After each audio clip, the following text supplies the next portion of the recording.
Broadcasting from their world headquarters in Texas, it's the Arcade Repair Tips Live Show. The show that discusses arcade repair, restoration, news, and more. Now, here are your hosts, Tim and Jonathan. Well, hello everyone, and welcome to episode 49 of the Arcade Repair Tips Live Show for March 2021. My name is Jonathan Leung. I'm the producer, director, and editor of the Arcade Repair Tips series. And joining me today, as always, is Mr. Mr. Arcade Repair Tips himself, Tim Peterson. Tim, how you doing? Doing fine, just hanging out in my pinball game. Yeah, I see that. I don't know what pinball game that is. I'm trying to decide. Should we leave it up to the chat room? They can guess. Do you know what it is? A lot apart. No, I don't know. You don't know? Okay. Well, I guess we won't be doing that then. But Tim, I'm super excited to be here for this March episode. Tim, we're one episode away from 50, which sounds like a whole lot to me. But with that in mind, let's just start off by asking you, how's it going? What's been going on? Well, as most of our listeners will know, I believe it's about 75 degrees outside, something like that today. And it was about 15 degrees this time a week ago, or a little over a week ago, right, John? The apocalypse blizzard of the century, once in a 100-year weather storm down here, kind of knocked us all down for a little while, but we recuperated. Everything finally melted. Yeah, you guys got to remember, Texas is not built for under zero temperatures, period. We are built to deal with the heat, not so much the cold, and so when it got to -5, Tim, just everything came to a standstill here. And I will say this, we've been selling some DVDs, and some of those have been going out in a very untimely fashion, I guess is the word to say. It's been slow, but I think that's because USPS is still trying to catch up with all the demand from the snowstorm, Tim. Yeah. We've been, our mail has been running like 8:30 and 9 o'clock at night. It's crazy. Yeah, they're still trying to catch up, like I said. So I feel bad for the poor United States Postal Service people who are out there trying to do their jobs, because it's definitely more difficult when you've got a backlog of stuff from a snowstorm. So, and like I said, basically we were down for a week, Tim. I mean, if those people who don't realize it, I mean, I didn't go to work for a week. Tim, did you? I missed, we didn't have any power at work for 2 days. The next day, I couldn't get to work. I worked, that was Monday, Tuesday, and Wednesday. I worked on Friday. So I worked Friday and Saturday and Sunday. So I did work some that week, but mostly Monday through Thursday, I couldn't even get out of the neighborhood for a couple days. Yeah, and fortunately, Tim, I think you and me mostly had electricity most of the time, mostly had water most of the time, but we know neighbors and friends who are not as fortunate, correct? Right. I ended up picking up a couple of friends and taking them to somebody else's house because they didn't have any power. Yeah, so I mean, it was definitely an ordeal, guys, but we're glad to be past that, Tim, and glad to be here with you tonight for the live show. So, Tim, before we get started, live chat. Let's talk about that real quick. We hope that you're joining us live and watching this live with us, and if you are, then you can chime in the live chat. Leave your comments and questions there. We'll try to address them as the show goes on. And Tim, we've got Encore MPW. He says, hello, looking forward to today's lesson. Tim, I think that makes you our Zoom teacher. Is that it? Well, it's getting pretty standard these days. Absolutely. And then we have YouTube Punk here, Tim. He says, happy Thursday. We got the Real Hammer Billy Lee. We've got Danny Ransom. We got Mr. Dwayne 79. Tim, we've got our regular crew of folks here. And hopefully we got a couple of new people who will join us here in a little bit. But even if you're watching this after, we're so glad that you're taking your time to view this. We're glad to have you here. And we hope that we can answer some questions, have a good time, and hang out. Right, Tim? Yeah. Absolutely. And Tim, I mentioned it just kind of briefly there, but you did have a birthday 2 days ago. Yeah, and so we'll get to that in a minute, because I think I got you something, right? Yeah. Hello. Oh, look at that. So I told Tim he could open it when he got it, but he wanted to wait for all of you fine folks here in the live show to do it in front of all y'all. So don't y'all feel special. That's what I would have to say, Tim. They should feel special, right? Yeah, they should. There you go, because Tim doesn't like waiting to open gifts, so... No. Very impatient. So Tim is looking forward to that. We will do that right before your tech tip, Tim. But first, we got some questions to answer and some news to address. So let's take those first. And Tim, we talked about this a lot last month, but it's still something that's heavily on our minds, and that was the loss of Louie, one of our Facebook moderators, live chat moderators. It still kind of hurts, Tim, and we're still thinking about Louie an awful lot. And we do want to remind you guys that we were collecting for a memorial that Tim's going to send to his family. I think we're going to do that here in a week. But if you guys want to donate between now and then, you can do that by going to arcaderepairtips.com/donate and selecting Louis Memorial from the drop down, and then donating however much you want to donate. But we will be sending that to his family because we do want to help them and support them during this time. So Tim, again, it was just a big loss for us here at Arcade Repair Tips, and we just want to show Louis' family, that we care about them and that we want to help them during this difficult time for sure. Yeah, for sure. Thank you for everybody who's already donated, and there's still time if you've been thinking about it, or maybe you just meant to, you forgot. Please try to go ahead and get those donations in so we can get that out to them quickly. Absolutely. And you can do that at arcaderepairtips.com/donate, guys. So arcaderepairtips.com/donate. You can leave a note that that the donation is for Louis Memorial, or if you select Louis Memorial in the drop-down list, we'll make sure it goes to that. So thank you guys. Everybody who's donated so far, thank you guys for those donations. And we're hoping to give that to Louis' family very soon. Tim, I had another thing that I just kind of randomly dropped about mid-month, and hopefully we'll get to do it again, but let's talk about it real quick. That is the Interviews podcast. So I posted episode 1, Tim, and this first one was about, was actually an interview with Paul Duray, Tim. For those of you who don't know Paul is an arcade monitor repair technician. He's been asking questions here at Arcade Repair Tips forever and answering questions, Tim, and we want to thank him for that. But now Paul does monitor repair full-time. Did you know that, Tim? I didn't know he was full-time at it. Yes, he does. So he does it full-time. So we basically took about 45 minutes and had just a nice little chat. I asked him how he got into arcade games, how he got into monitor technician repair stuff, and just kind of got his history. And it was a really fun interview. Paul's a great guy. And guys, if you're looking for somebody to repair your monitors, you should contact him because he really is good with that stuff. And that's at paulsmonitors.com. Or you can email him at paulduray@gmail.com. But if you haven't given that episode a listen to it. I think you'll like it. And, Tim, I think I'm going to try to do another one this month. And these are just going to be random. So if anybody's watching this, maybe you're in the live chat or maybe you're watching this after the fact. If you're interested in being interviewed for this Interviews podcast, then you can email me at jonathan@arcaderepairtips.com and we'll get you on. We're looking for anybody who's got arcade-related job or YouTube channel or does something like that. Tim, because, I think that the stories that people have about arcade games are fascinating, don't you? Well, yeah, one of our favorite things to do when we go to auction or to Pinball Festival, a lot of times we're just standing around swapping stories and talking about our adventures that we've had and listening to other people. So it's always neat to see other people's, how they got in the hobby, or maybe even what they do when they're not arcade collecting. Sometimes is really interesting to me. Absolutely. And so that's what we cover in the Interviews podcast. Just interviews with people who may be arcade collectors, arcade repair technicians, arcade operators. Maybe you have an arcade-related YouTube channel. If you have something like that, contact me, jonathan@arcaderepairtips.com. Say you'd love to be interviewed for the podcast, and we'll try to get you in. I'm going to try to do one a month, Tim, and we're going to have it drop middle of the month, so it'll be kind of 2 weeks after the live show, just to give you guys a little bit of extra content. And you can subscribe to our podcast feed on all the major outlets. We'll talk about that at the end of the show. But the podcast feed will have the Interviews podcast, it'll have the live show feed, and it also has the question and answer podcast whenever Eric and Rusty do another one. So you kind of get all of that in one feed now. And so hopefully there's some great content there for you guys to digest. So let's see. Yep, Regzer Show is here, Tim. He says, I have to log him in as a contact so I can stop bothering Jonathan. You don't have to. You can bother me. It's okay. Me and Tim, we don't mind you bothering us, right, Tim? Right. So, but we would say that a lot of people do ask us about doing repairs, and we really don't have the time.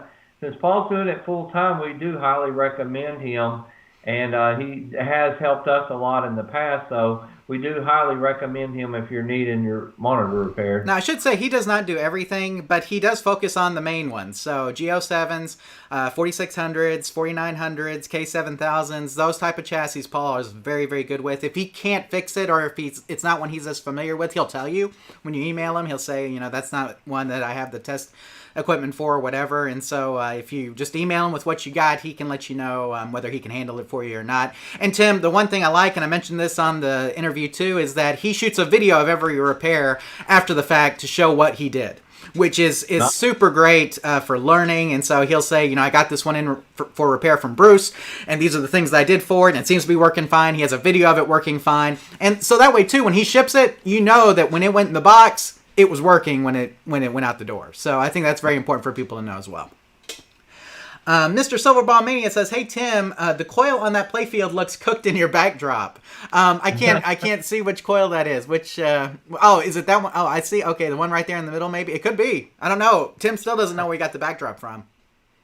Yeah, I just first one I could find. I thought I did one inside an arcade game, so I thought I'd have to give some pinball love today. There you go. Looks like a Brewfest in Youngstown, Ohio in April is still on, according to Silverball Mania. So, Tim, we got good news here in Texas in that Governor Abbott did lift the restrictions on masks. Now, here's the deal, guys. That just means that individual businesses can determine whether or not they want to require a mask or not. But by opening it up, Tim, it does open the possibility for maybe being able to do some expos and festivals again, right? Right. That's one thing, and another thing would be like restaurants like Chuck E. Cheese and Mr. Gaddy's and stuff, Grand Slam, all going to 100% capacity. So I think that those places are already starting to pick up some business. And of course, we do want to wash our hands and be safe and maintain as much social distancing as possible. But I think that it's just time, from somebody that has to wear one for 11 or 12 hours a day. I'm ready to take that thing off, to be honest, but I don't want anybody getting sick. So, we'll see how it goes. If it starts getting worse, we can always put them back on. I just hope that we are able to maintain and get through this. Yeah, and Tim, as for me, I'm probably going to keep mine on at least until I get the vaccine. That's kind of my thing. Maybe once I get the vaccine, I'll be a little bit more confident in that. But still practice good safety. And if you feel like you still need to wear a mask, wear a mask. Nobody's stopping you from wearing a mask, I think is the thing, right, Tim? Right. And, for me, though, I do think I read that Free Play, which is a big arcade bar that has many locations in the Dallas area. I think they were going to require guests to continue to wear masks. And, every business has the right to do that. And to be honest with you, I applaud them for doing that. Because, Tim, if you are up to like 100% capacity, masks are probably for the best, right? Probably so. So there we go.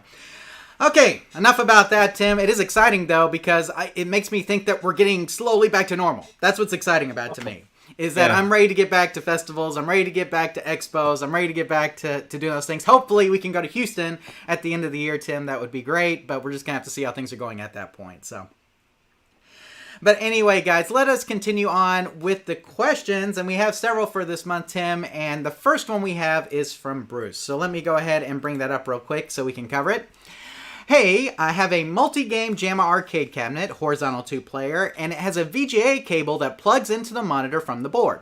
So the monitor does not plug in through the JAMA harness. I bought like 10 original game JAMA boards, but all of them connect to the monitor through the JAMA harness. I know I need some sort of CGA to VGA adapter, but all of the information I can find online shows how to convert a CRT to an LCD, but not the other way around.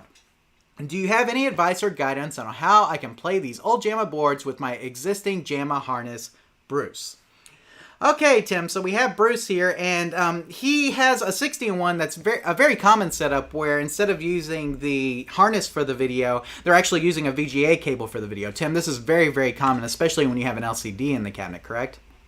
Right. But the problem he's facing is that he bought 10 regular JAMA boards, and regular JAMA boards typically do not have a VGA output. So what does Bruce need to do in order to get these games to play in his cabinet? Well, he was right in saying that he would need a converter, and that's what he is going to need. But it's kind of like he said, it's the opposite. He needs to convert from CGA to VGA, and that's the kind of converter that he needs to look for, one that's specifically goes from CGA to VGA, but there are some out there, and I know in the slides you're probably going to have a link to one or show one that we really like. Yeah, and to be honest with you, he mentions in, I think, his question that it's CRT to LCD. That's actually, I assume he had an LCD, but maybe he has a CRT with a VGA cable on it, correct? Maybe so. Yeah, so maybe that's what he's doing. And so, Tim, after reading that, I may have the wrong adapter for him. See, when I read the question initially, I was thinking it was more of an LCD that he had in the game already. It's just that he was trying to hook the JAMA boards to that.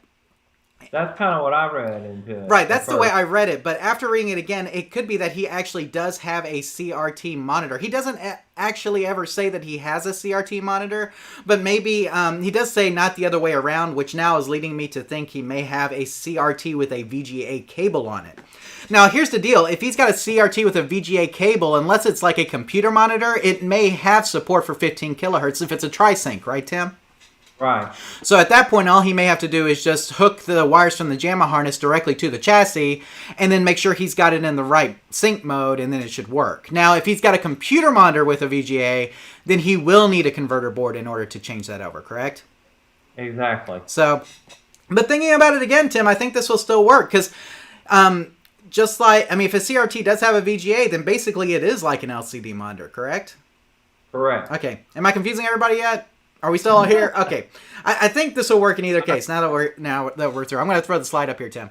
In order to use a standard JAMA board in your multi-game cabinet, you're going to need to wire up a CGA to VGA video converter board into your JAMA harness.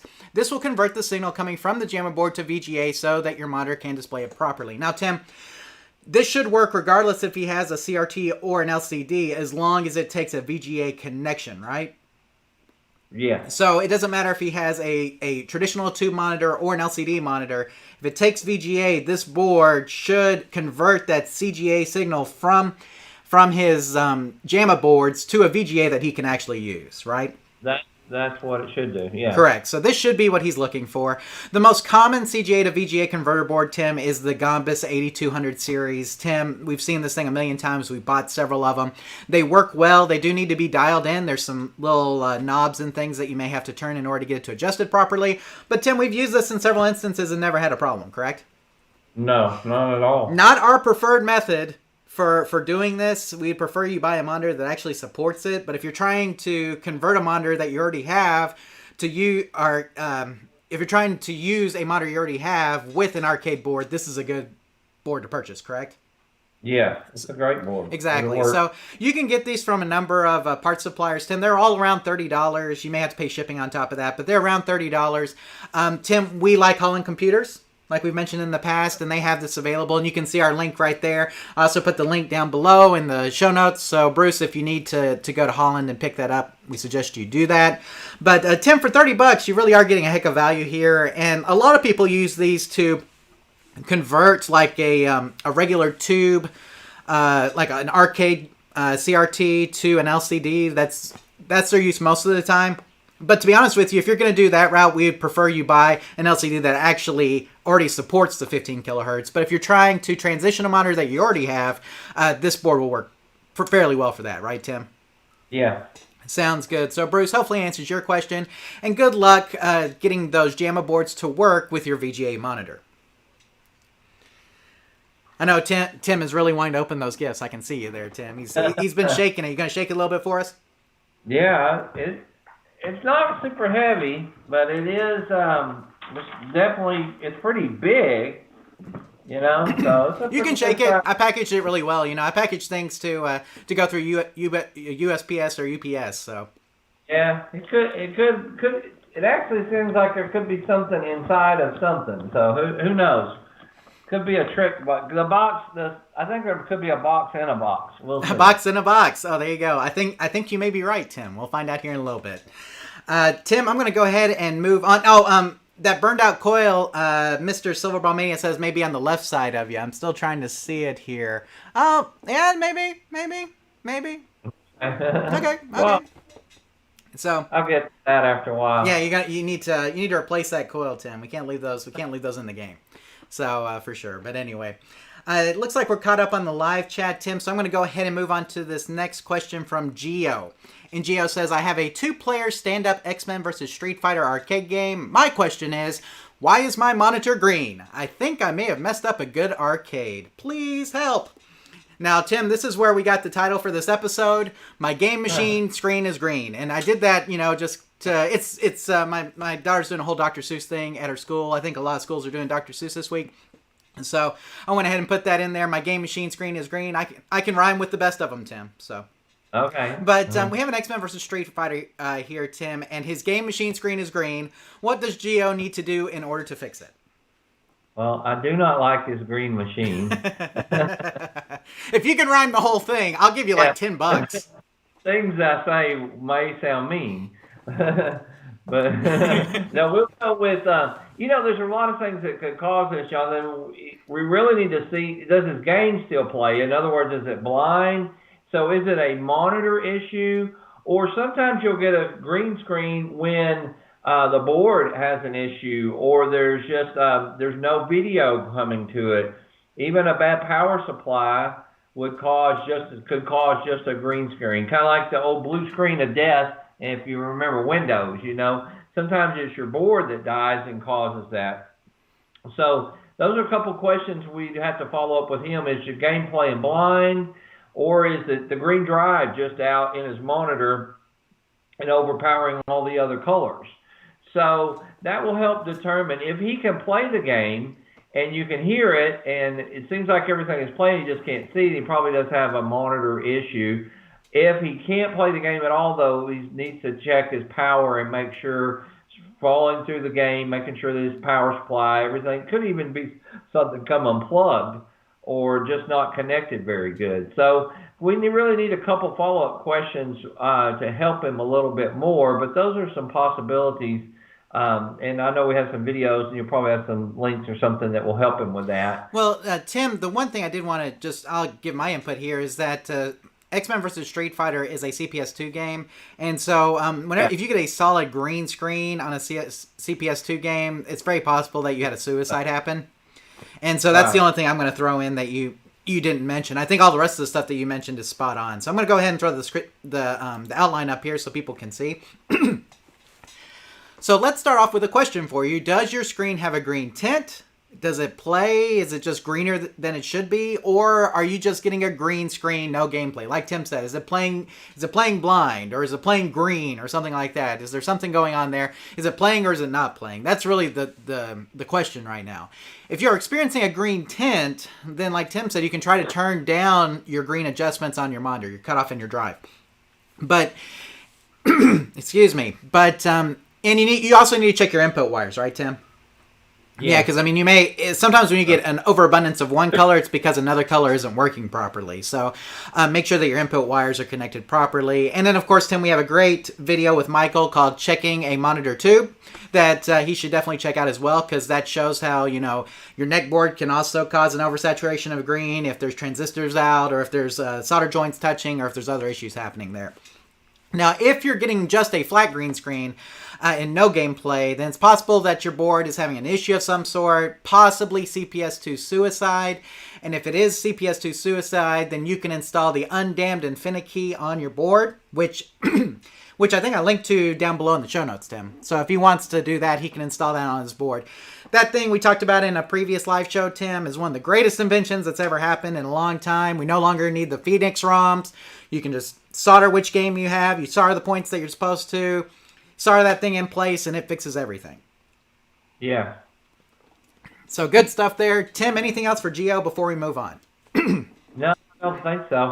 What's going on over there in the live chat? It's quiet. So very, very, very quiet over here. It's like YouTube Punk says he blames the Incredible Hulk. So we do have a little bit of chat there. But it's quiet over there, Tim. They're just chilling. They're just watching. Okay. So, and that's fine with us. Hey, you guys can sit back, relax, watch this. I'm good with that. Or if you want to chime in, you're more than welcome to. Tim, we're always up for anything, right? Yeah. Oh, Danny Ransom says, I got a Cruising World arcade board that just shows a green screen. I figured out it's a bad board, though. That would be a bad board, right, Tim? Yeah, it could be. Like I said, that's if it's not playing blind, anytime it's your monitor, the game would still play. Most instances, the game is going to play. So if you're not getting anything there, it could definitely be your board. Absolutely. Now, Tim, you've had a lot of experience with Cruising World or Cruising USA. Have you ever had that before with just a green screen? Yeah, but I think there's some small fuses on that board you should check, if I remember right. Also, is connections between boards. make sure that they're good, and of course, there's power voltage going to the boards. Absolutely. Power is always very important, Tim. I noticed on your birthday post that we put on Facebook, a lot of people said that you taught them the ASAP. They always start at power. So, yeah. And we did put up a post for Tim's birthday, and we had several replies on there. Tim, did you get to look at all those replies? Because there are some really good ones in there. You know, it's funny because you know how it is. It's the one day of the year everybody posts on your Facebook, and I'm trying to say thank you. I just had to make the generic post thanks because it would have taken me a whole day just to thank everybody. So it didn't exactly alert me because it's our page. And so I went in there and I did read some of them, and I was like, gosh, these were some really, there were more than I had expected, number one. And so I didn't get to like them all just yet. But a lot of them were too kind. You know, and it was like, wow, a lot of them had some really nice things to say. So from the bottom of my heart, thank you, everybody. It did make me feel very special yesterday. Now, I tried to tag you in that post, but I think you have your tagging off. I'm just saying. So you would have gotten the alerts otherwise. But no, I mean, there were some very nice things in there. And if you haven't checked, I think there were some even more nice things in there since then. So, and, you know, Tim, I was thinking I'm going to sing you happy birthday here in a bit because now it's all public domain, so it doesn't matter anyway. So. Right. Hopefully with the help of the live chat. We'll see how that's going to work out. But let's see. Mr. Silverball Mania says, enjoying my green eggs and ham with my pal Sam, but Sam stole my ham and now he's in the can. So there you go. We're all about rhyming around here. My game machine screen is green, but we've already covered Gio's question, Tim. So now let's move to Chris's question, and here we go. Hi, I did a cap kit and replaced the flyback chassis pots and B+ pot to correct an unstable image. The game plays, but the screen would not stabilize. The original pots were very touchy. Simply touching them with the plastic tool would affect the screen. The machine is all original. I replaced the usual suspects, but I still have the same image issue.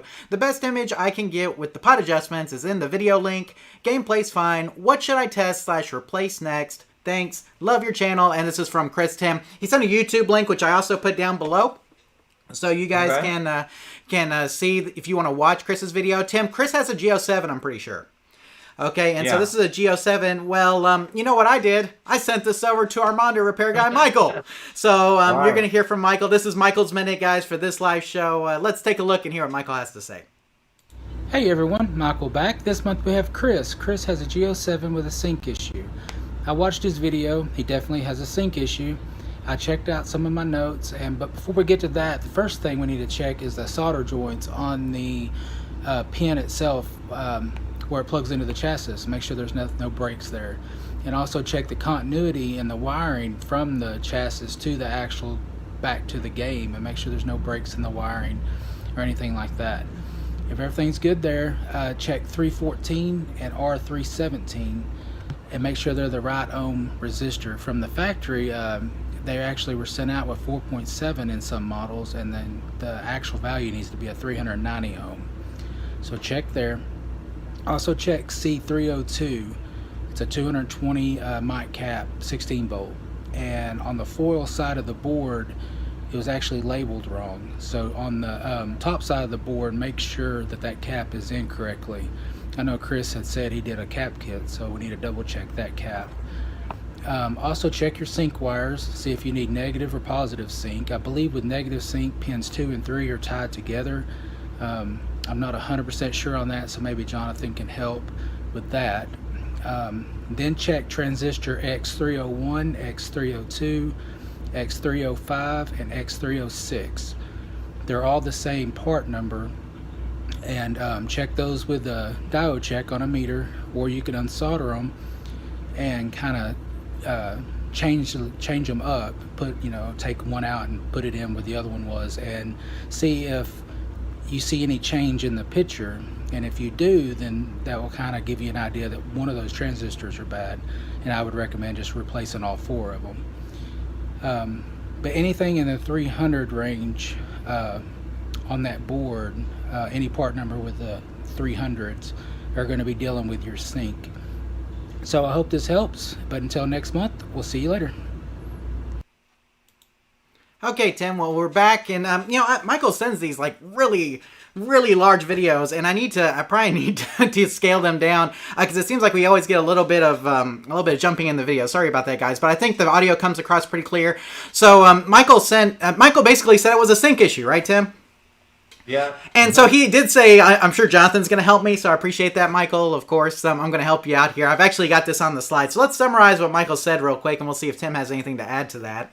So what I did was I put over on the left-hand side of this slide, I put the types of sink and the ways that you hook them up, Tim, in case Chris was not familiar, just to make sure that his sink wiring is hooked up properly, Tim, because if his sink wiring is not hooked up properly, obviously there could be an issue, right?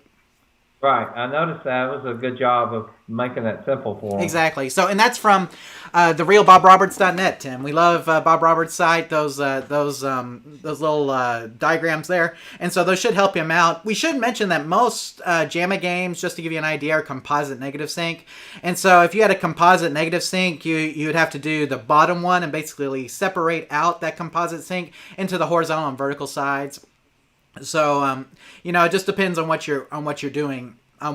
So, but as Michael discusses, let's start off this repair by checking the input pins and the connector to make sure that their solder joints are good and that the wires are making a connection.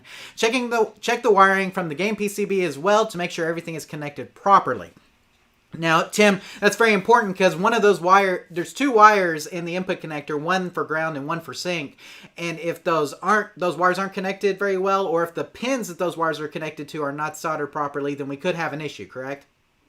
Yes, very much. Now, if all that looks good, then it's probably in the 300 section of the monitor somewhere. So, Tim, Michael mentions a couple of things he can check. Resistors R314, R317, capacitor C302 is labeled wrong on the chassis, so you need to make sure that that's in the correct position. Transistors X301, 302, 305, 306, and basically the entire 300 section of the chassis, Tim, because that's where all of the sync wiring is held, correct? Or sync circuit, excuse me. The sync circuit is held.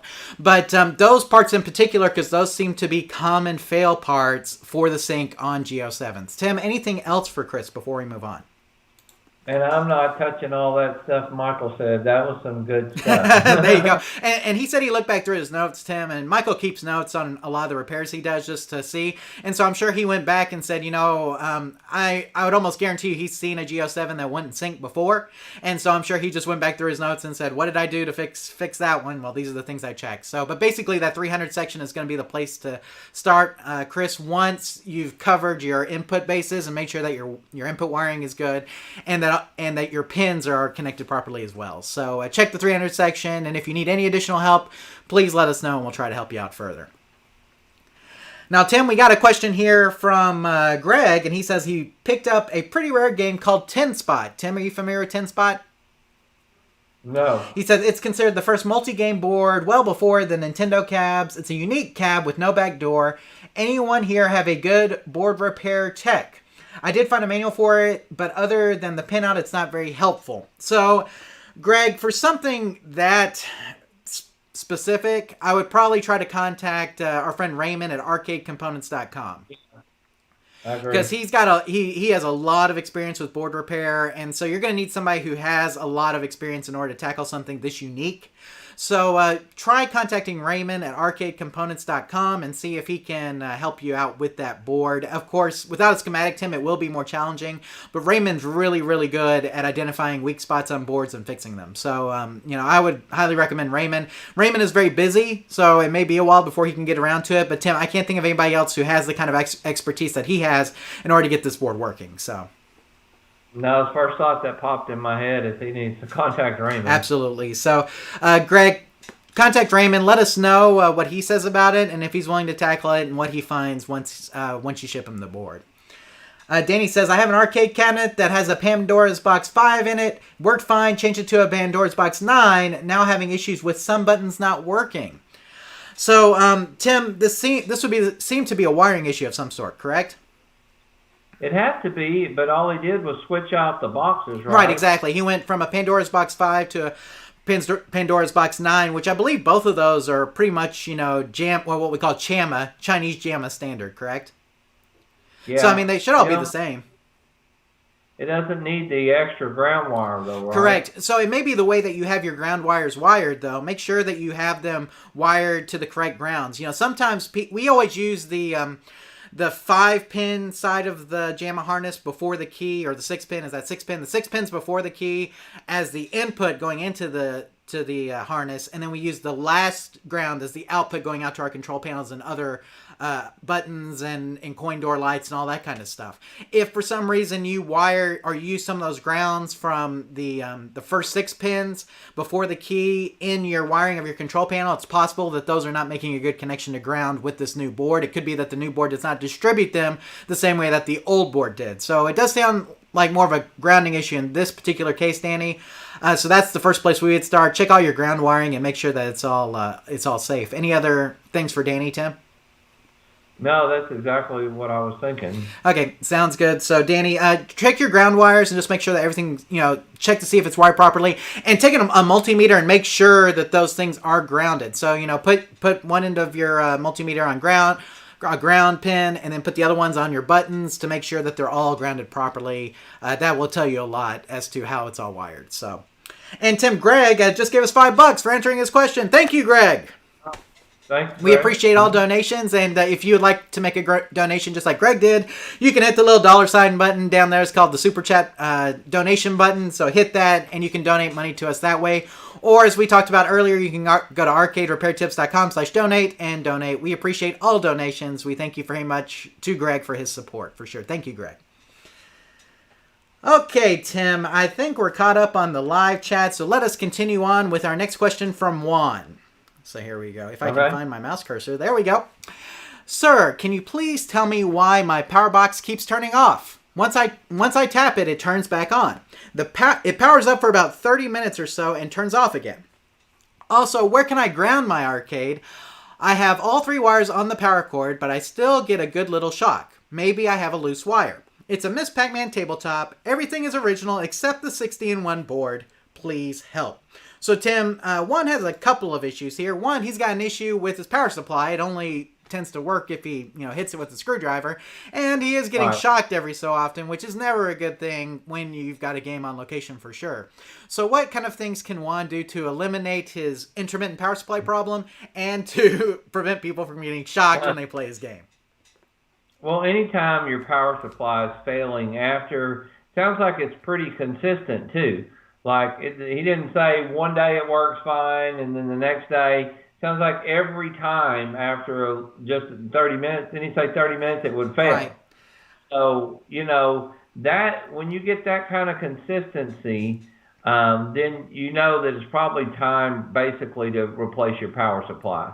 And it's probably a switcher in there. You can get a similar one to it, so that'll make the hooking up easy, take pictures, what it looks like, and just switch them out. But you're probably going to have to replace that power supply. Now, what do you suggest on the shocking, Tim? What kind of things can he do to prevent a shock?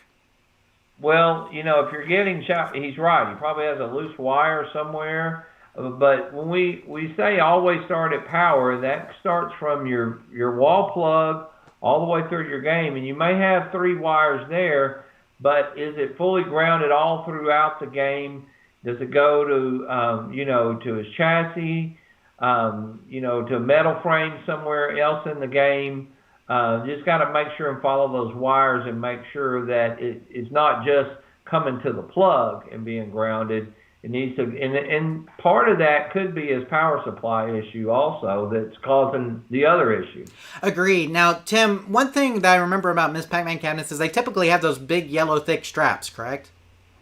Yeah, a lot of them have those, and they're real easy to break at the ends and come undone. Or they have that stuff for it kind of looks like a shoestring braid, or solder wick is what it actually looked like. It reminded me of.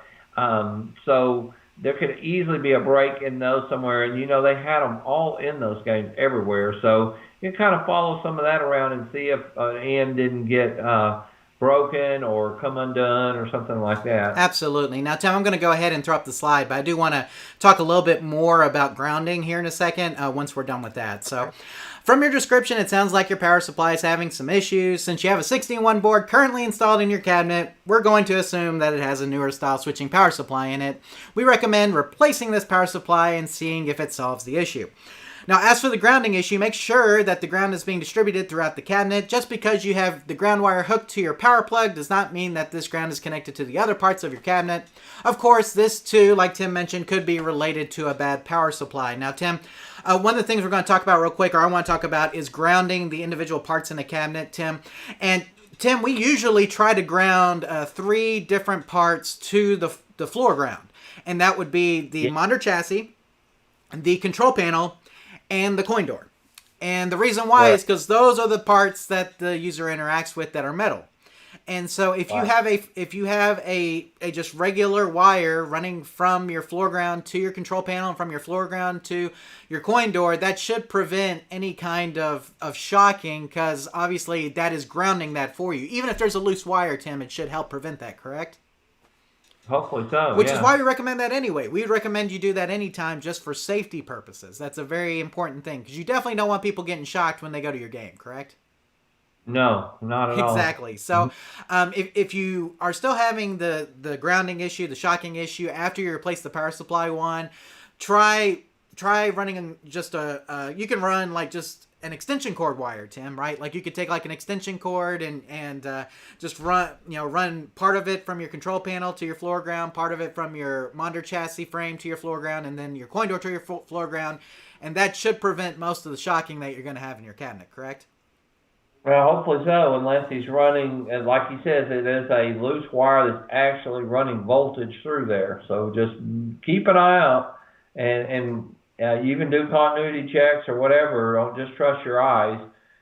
Make sure that there isn't something loose and touching somewhere. You definitely don't want to get hurt like that. Absolutely. So, Juan, hopefully it answers your question, and good luck getting your Miss Pac-Man 60-in-1 conversion tabletop cabinet back up and running for more than 30 minutes, hopefully. Right, Tim?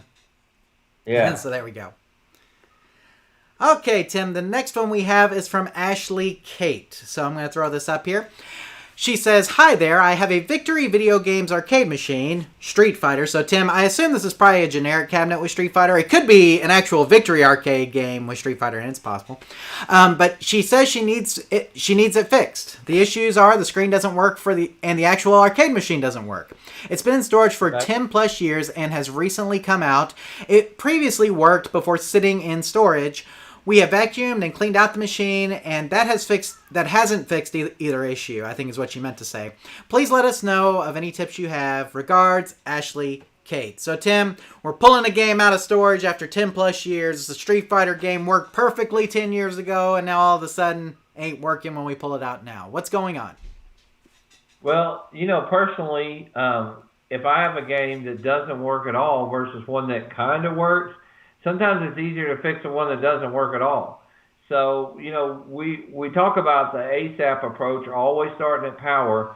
Some of those power supplies have been sitting in storage for 10 years. A lot of the caps have dried up and stuff, and they're just not performing. Or it could easily be a fuse or something.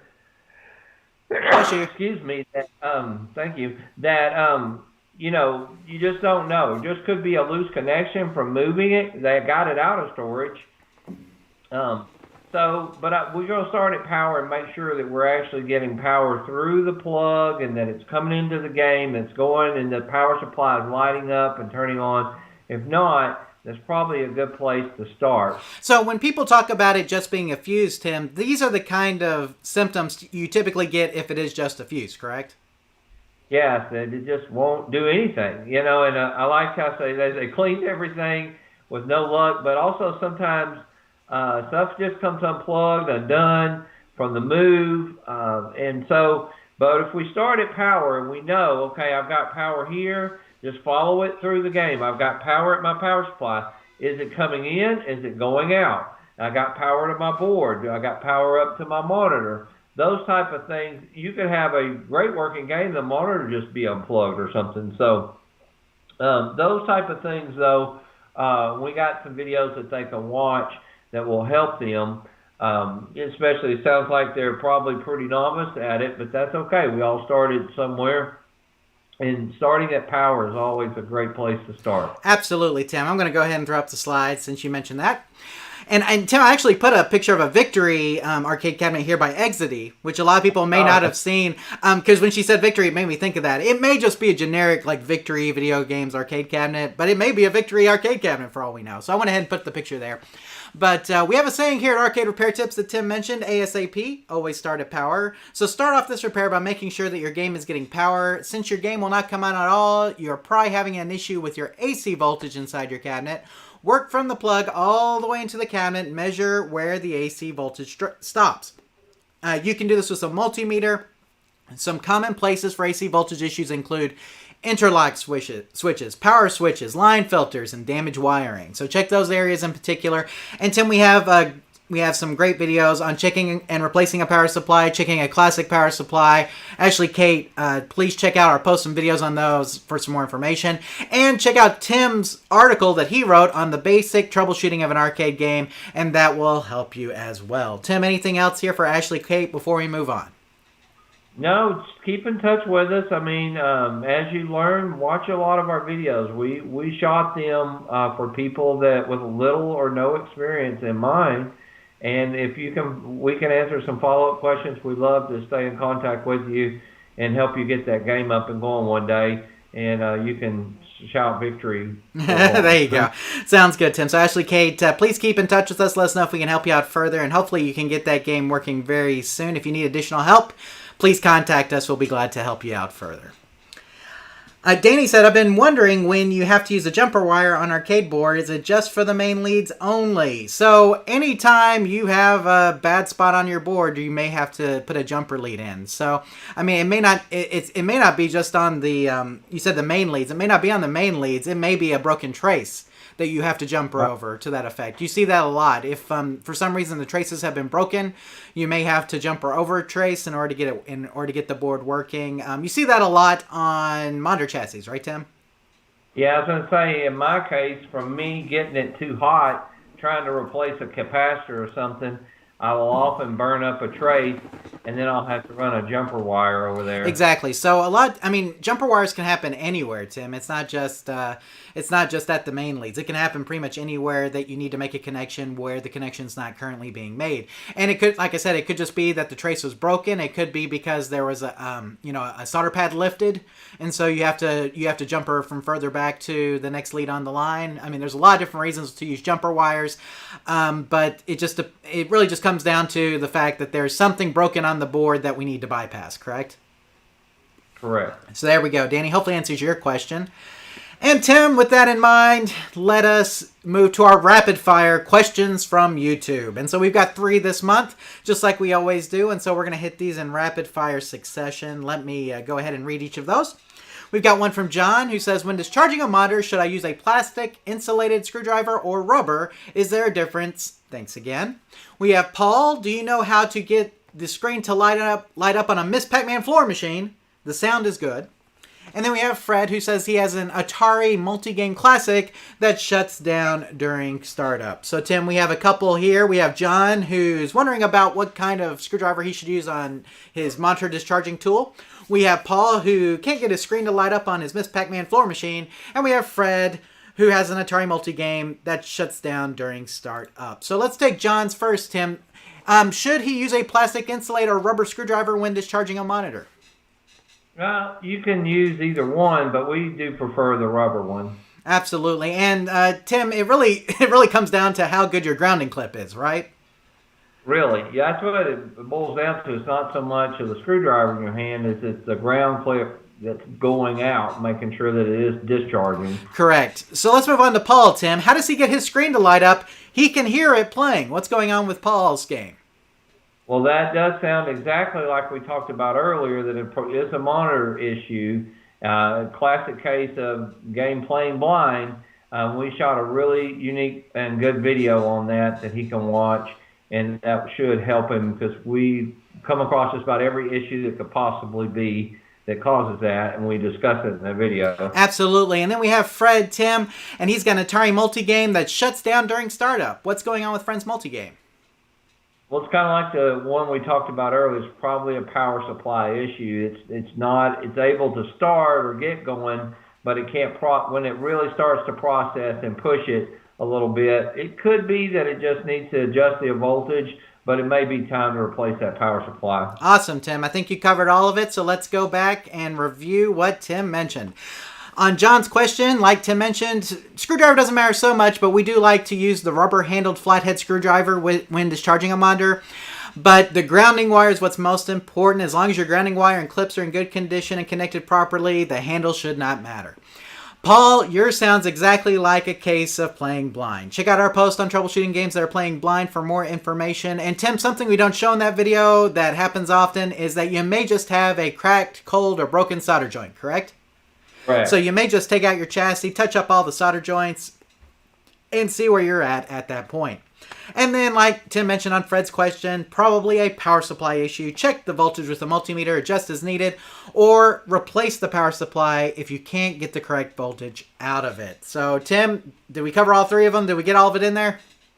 Yeah, I think so. He's just wanting to move on to his birthday. I know how this is. Yeah, you said as soon as we got through the tech tip, I could to the tech tip. We're not going to get through it. We'll let you do the tech tip afterwards. But we got some live show questions real quick, Tim. You got to wait a second longer. Let's see. Greg says that on jumper wires, it could be a factory error too. They would throw a jumper on it. That is correct. Tim, Tim knows that I worked for a company that made wireless circuit boards. And one week, I spent an entire week taking off the tiniest transistor that you have ever seen off these boards and jumpering a wire to bridge across that transistor because we didn't need the transistor anymore. So, I mean, just to give you an idea, I mean, sometimes you got to modify a board when you're on the fly. And so, yes, it could come from the factory with jumpers already on it. That's not uncommon. Verge Show. Question for a discharge tool. Do you have to solder the wire to the screwdriver or can I just wrap the wire and tape? So we don't even do that. We use alligator clips on both ends, right, Tim? Yeah, most of the time. But in a pinch, yeah, I literally have wrapped the wire around it and just used it. But yeah, soldering it to it is the safest way, right? Yeah, there's nothing wrong with it, but you don't necessarily have to. Right. But we used alligator clips forever, Tim, on both ends, and never had a problem. I mean, the alligator clips that we buy, we try to buy the good ones that don't come off very easily. And Tim, I've never had the alligator clips disconnect from my screwdriver when I was doing it. So. No, not at all.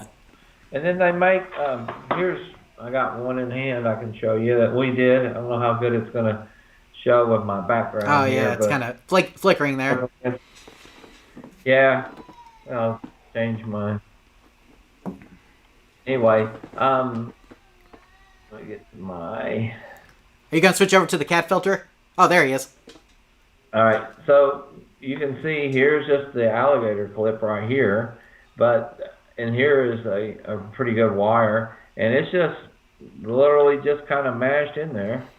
Right. It's not soldered or anything. And on the other end, now normally, they do have the plastic kind that can have you that slides over there, but I mean, nothing fancy about this. I just, hook it on to one end of a screwdriver and then the other end to the chassis. This is what this wire is for. I have it right here in my shop. There you go. So, Tim, thanks for coming out of the pinball machine to show us that. So, the real Hammer Billy Lee says he always uses alligator clips. So it's not just us, Tim. Yeah. So, but I mean, soldering it is the best. And Tim, you remember when Bob Roberts used to sell them? He may still sell them. But Bob Roberts would send you one where he had, what had he done? He had drilled a hole in the screwdriver and then put the wire through and soldered it through, right? Yeah.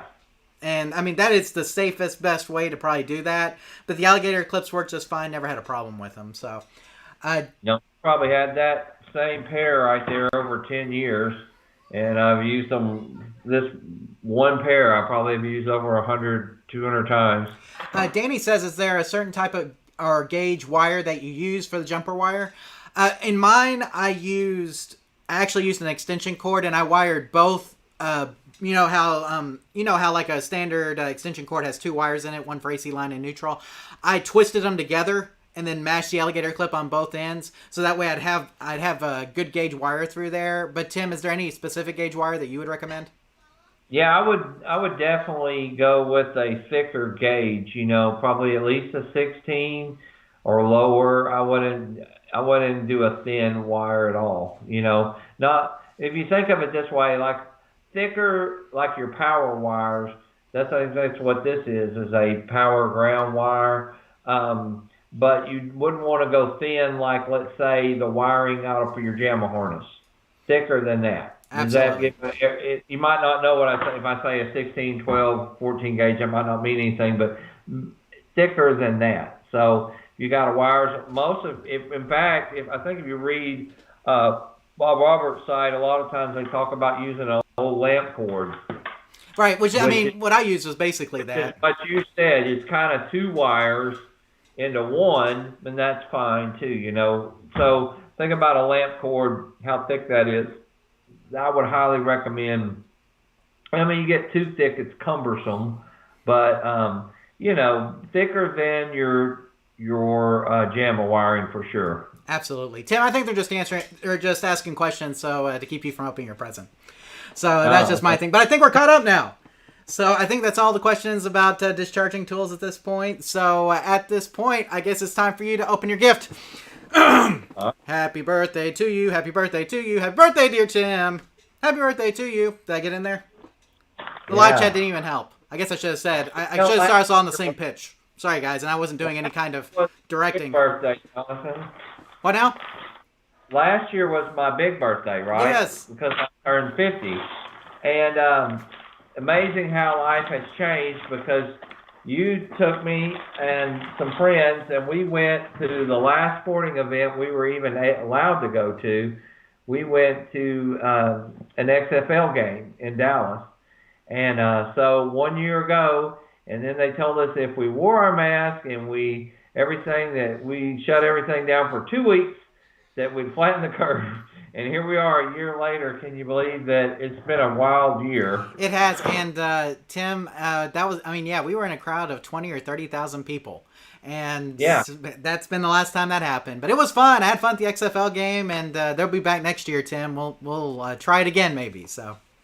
Okay, so we got lots of wrapping. That's just to keep you from shaking it. Oh, lots of happy birthdays. Okay. Greg says happy birthday. Danny says happy birthday. Oh, thank you. Okay. Well, this is interesting. This is Harbor Freight Tools.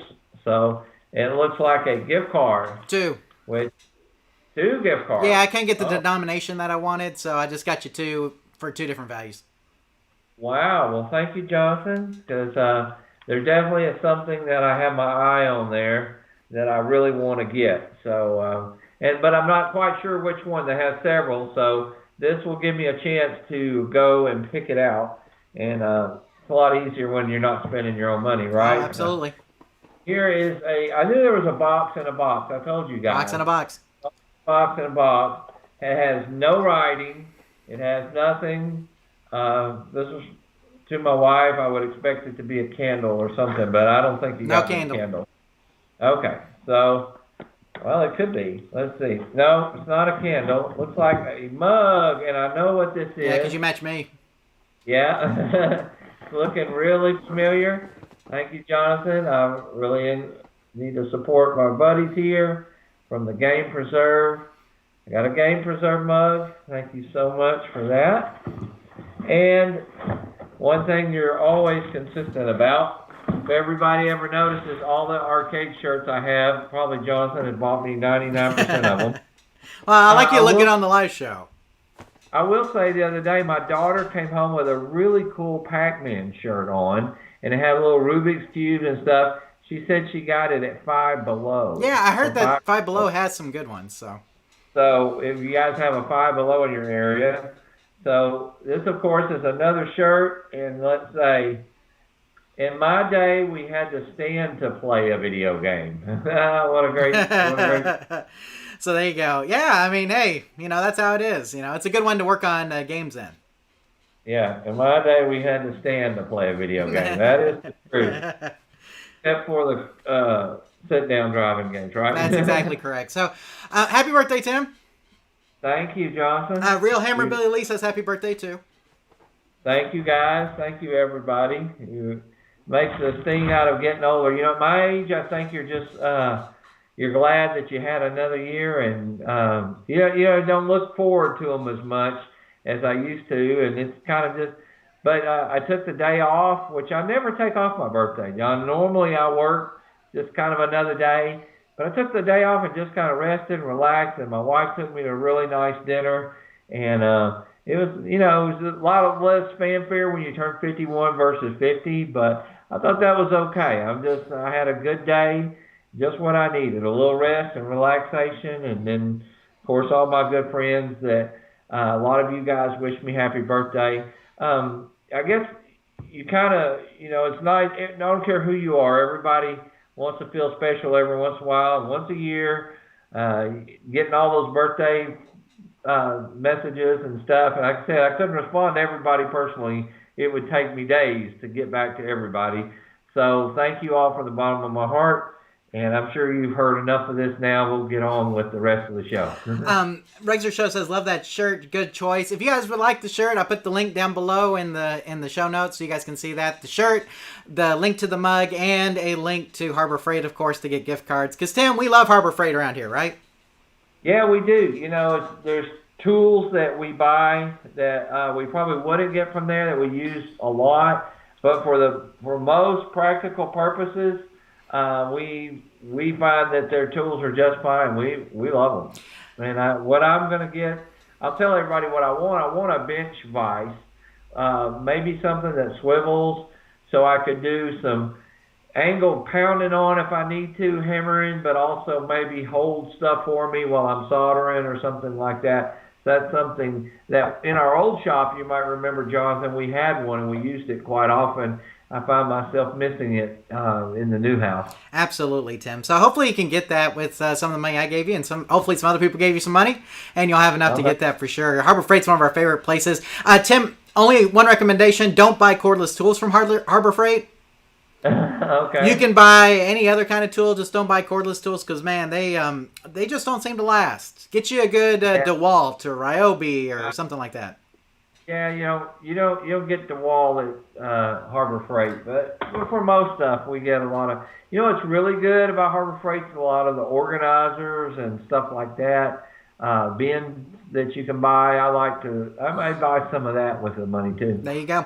Danny says, speaking of shirts, love the shirt, Jonathan. And yeah, you're right. Had to work for your points back then, though. So there you go. YouTube Punk said, what'd you miss? You missed Tim opening his gifts. Rewind. So, okay, Tim, you got to open it up again for YouTube Punk. No, I'm just kidding. You can rewind it after the fact. So, sorry you missed out. But, Tim, you can show them what you got. We got a nice t-shirt. We got the Game Preserve mug. And we got some Harbor Freight gift cards. The whole thing? Yeah, we can see the whole thing. You can read it? Oh, yeah, we got it. So that's a good shirt right there. Well, I saw it and thought of you, Tim. So, and I always like I like to get you more than just like game shirts. I like to get you kind of the off, ones that may not be a specific game. But that one's really great because, like I said, it's a good one. It'll look good in some of the videos if we ever do another video again. So. Oh, yeah.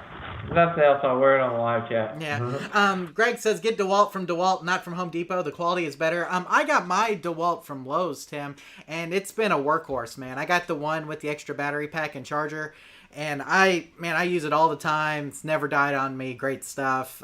Tim, where'd you get your DeWalt at?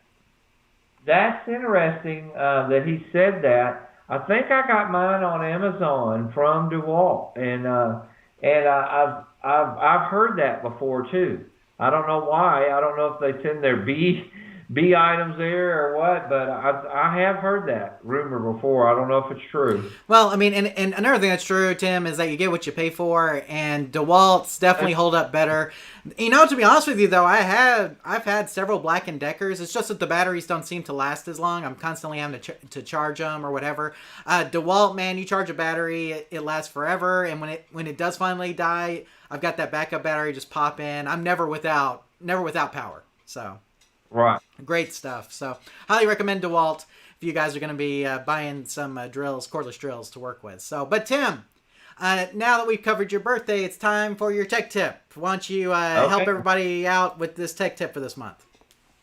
All right. Let me pull it up here myself. In fact, if you just want to go ahead and show the slide, Jonathan, I'll read it myself. because what we found was a tip that will help people with XY vector monitors. And you see the link there at first, and it says, why do Wells Gardner 6100 deflection boards go down so often?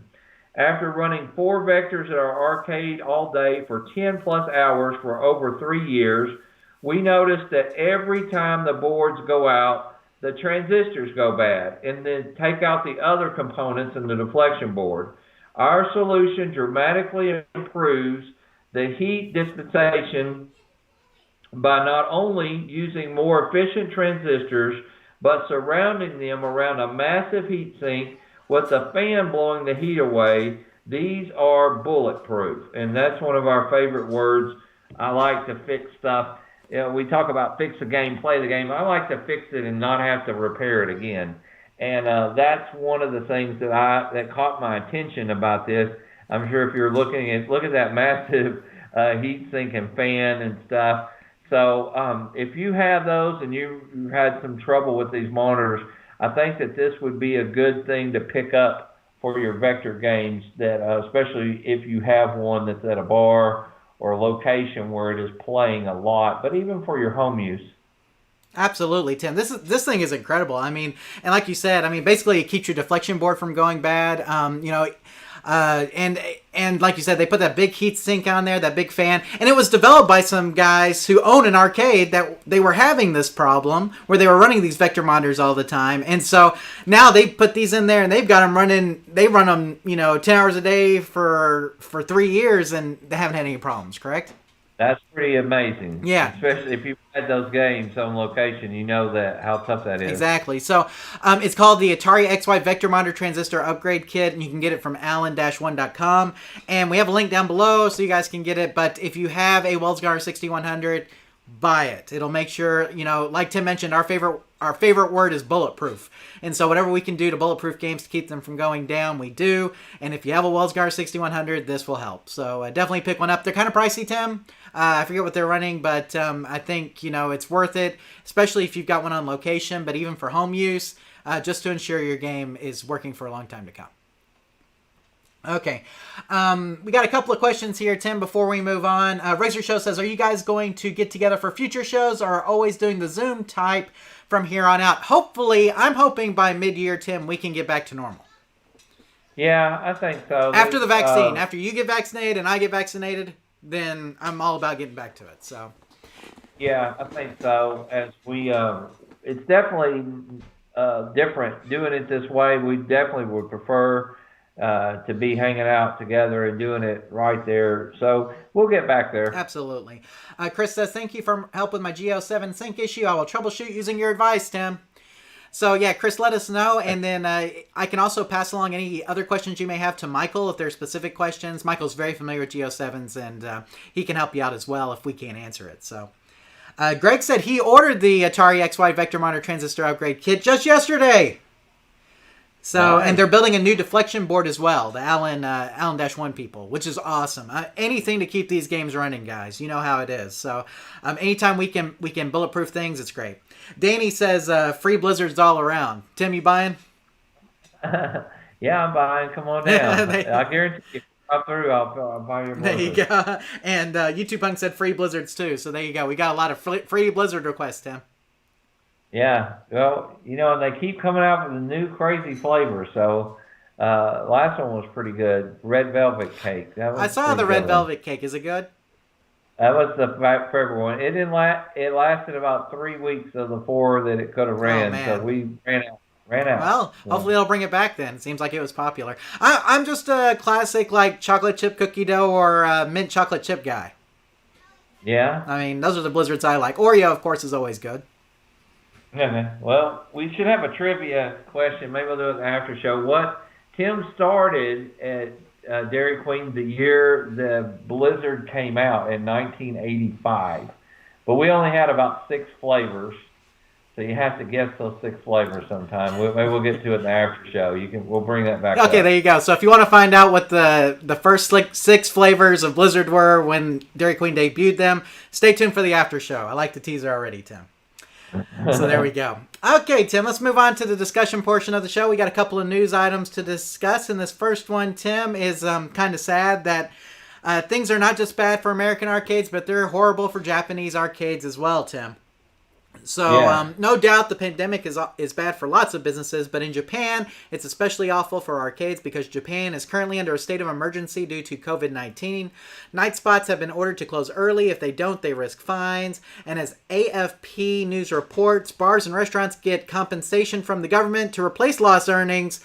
Arcades, however, do not. Get that, Tim? Right. So, bars and restaurants get compensation in Japan, but arcades do not. The government is doing... Go ahead. That's pretty sad. That's why they got singled out. Exactly. The government is doing nothing to help us out of this hopeless situation. And this is an arcade owner added. Our income has gone down by more than half. This is horrible. So, Tim, it's not just arcades here in the States, Tim. There's arcades in Japan, all over the world that are suffering because of COVID-19. Tim, a lot of people don't know arcades in Japan are typically night spots. So people will go there, you know, like after dinner, and they'll hang out with their buddies, and then they'll go home, you know, like at 11, midnight, something like that. But since they're being ordered to shut down early, of course, you don't have that traffic. And so these arcades are trying to do everything they can to hang on. But again, they're closing down early, and they have no assistance from the government, which is pretty tough for them. So, and I don't know what we can do to support them over here necessarily, but it's just a reminder to, if you are living in Japan or if you're living here in America, to support arcades when you can, because they are all hurting from the pandemic for sure. So there you go. Let's see what we got here. I'm checking the live chat. Looks like we're pretty much caught up. So let me continue on here, Tim. Now, this one got a lot of traction on our social media pages, Tim, and I thought it was pretty interesting myself. Insanely rare Sega arcade cabinet found abandoned in UK field. And this was from Forbes, Tim. Okay. And it was a Sega R360, the mad cutting-edge gyroscope-like arcade cabinet that debuted in Japan in late 1990 before being unleashed across the world the following year, has been spotted near the north coast of County Antrim, exposed to the elements and in desperate need of attention. The legendary 30-year-old machine was found by Lee Peters, who took a series of photos of the sorry-looking R360, which now sits on a farm somewhere north of Belfast. And Tim, you can see the one picture here. The article has several other pictures of it. Tim, they didn't make a whole lot of these. These are super rare, and they were super expensive back in the day. They were pretty pricey back in the day. Exactly. They were very pricey back in the day. Tim, Galloping Ghost, it won't surprise you to find out, has one of these, but they only run it every so often, so because it takes a lot of power to run them, so you can't go any day and play it. They have like R360 days that you specifically can go, but it's sad to see this. It looks like some of the people in that in the Sega R360 group that found it are going to try to grab it and see if they can use the parts or fix it. So it does look like it's going to happen. I don't know. Transporting it has got to be difficult, but hopefully this can be restored back to its former glory, or if not, it can be used as parts to restore another one back to its former glory. Right, Tim? I agree. There's got to be some parts on there that somebody could use. Absolutely. I mean, hopefully at some point, Tim, we get a chance to visit Galloping Ghost and we get to ride one of these things, because I think it is the coolest looking thing ever. I don't know which game that they have for it, because I know Afterburner was one, and there were a couple others, but I don't know which one Galloping Ghost is currently running in theirs. So it'll be interesting to see, and hopefully at some point we get to play one, right, Tim? Yeah, that'd be great. Absolutely. So, Danny says, would it be okay to use hand sanitizer wipes on my arcade controller and buttons without damaging them? It should be, yes. If you got quality artwork on there. Arcade One Up, I'm not sure. Right. So, and hand sanitizer wipes are fine. Tim, I mean, even Lysol wipes, I think, is what we would probably use. So, or hand sanitizer wipes. I mean, anything that's going to kill germs is really what you want at this point with the way that things are going. But as long as, Tim mentioned, as long as you've got good quality artwork, then you should be fine. Because there are times when artwork may rub off. But if it does, it's probably the cheaper stuff anyway. So, and hopefully you have plexiglass protection on some of your control panels. And if not, you have good quality artwork. So, yeah, hopefully. There you go. And then, Tim, this was our last one, and I thought we would not only just talk about this, but maybe talk about some of our memories of this place. Of course, Tim, we've all heard the news at this point. Fry's Electronics is shutting its doors for good. Yeah, sad. Yeah, so Fry's Electronics is permanently closing nationwide. If you've ever visited a Fry's anytime in the past 2 years, or 2 to 3 years, none of this will come as a surprise. What used to be a paradise of gadgets, computers, components, video games, audio equipment, and appliances has turned into ghost warehouses filled with empty shelves. The company switched to a consignment model, only able to attract suppliers willing to get paid for their goods after Fry's managed to sell them.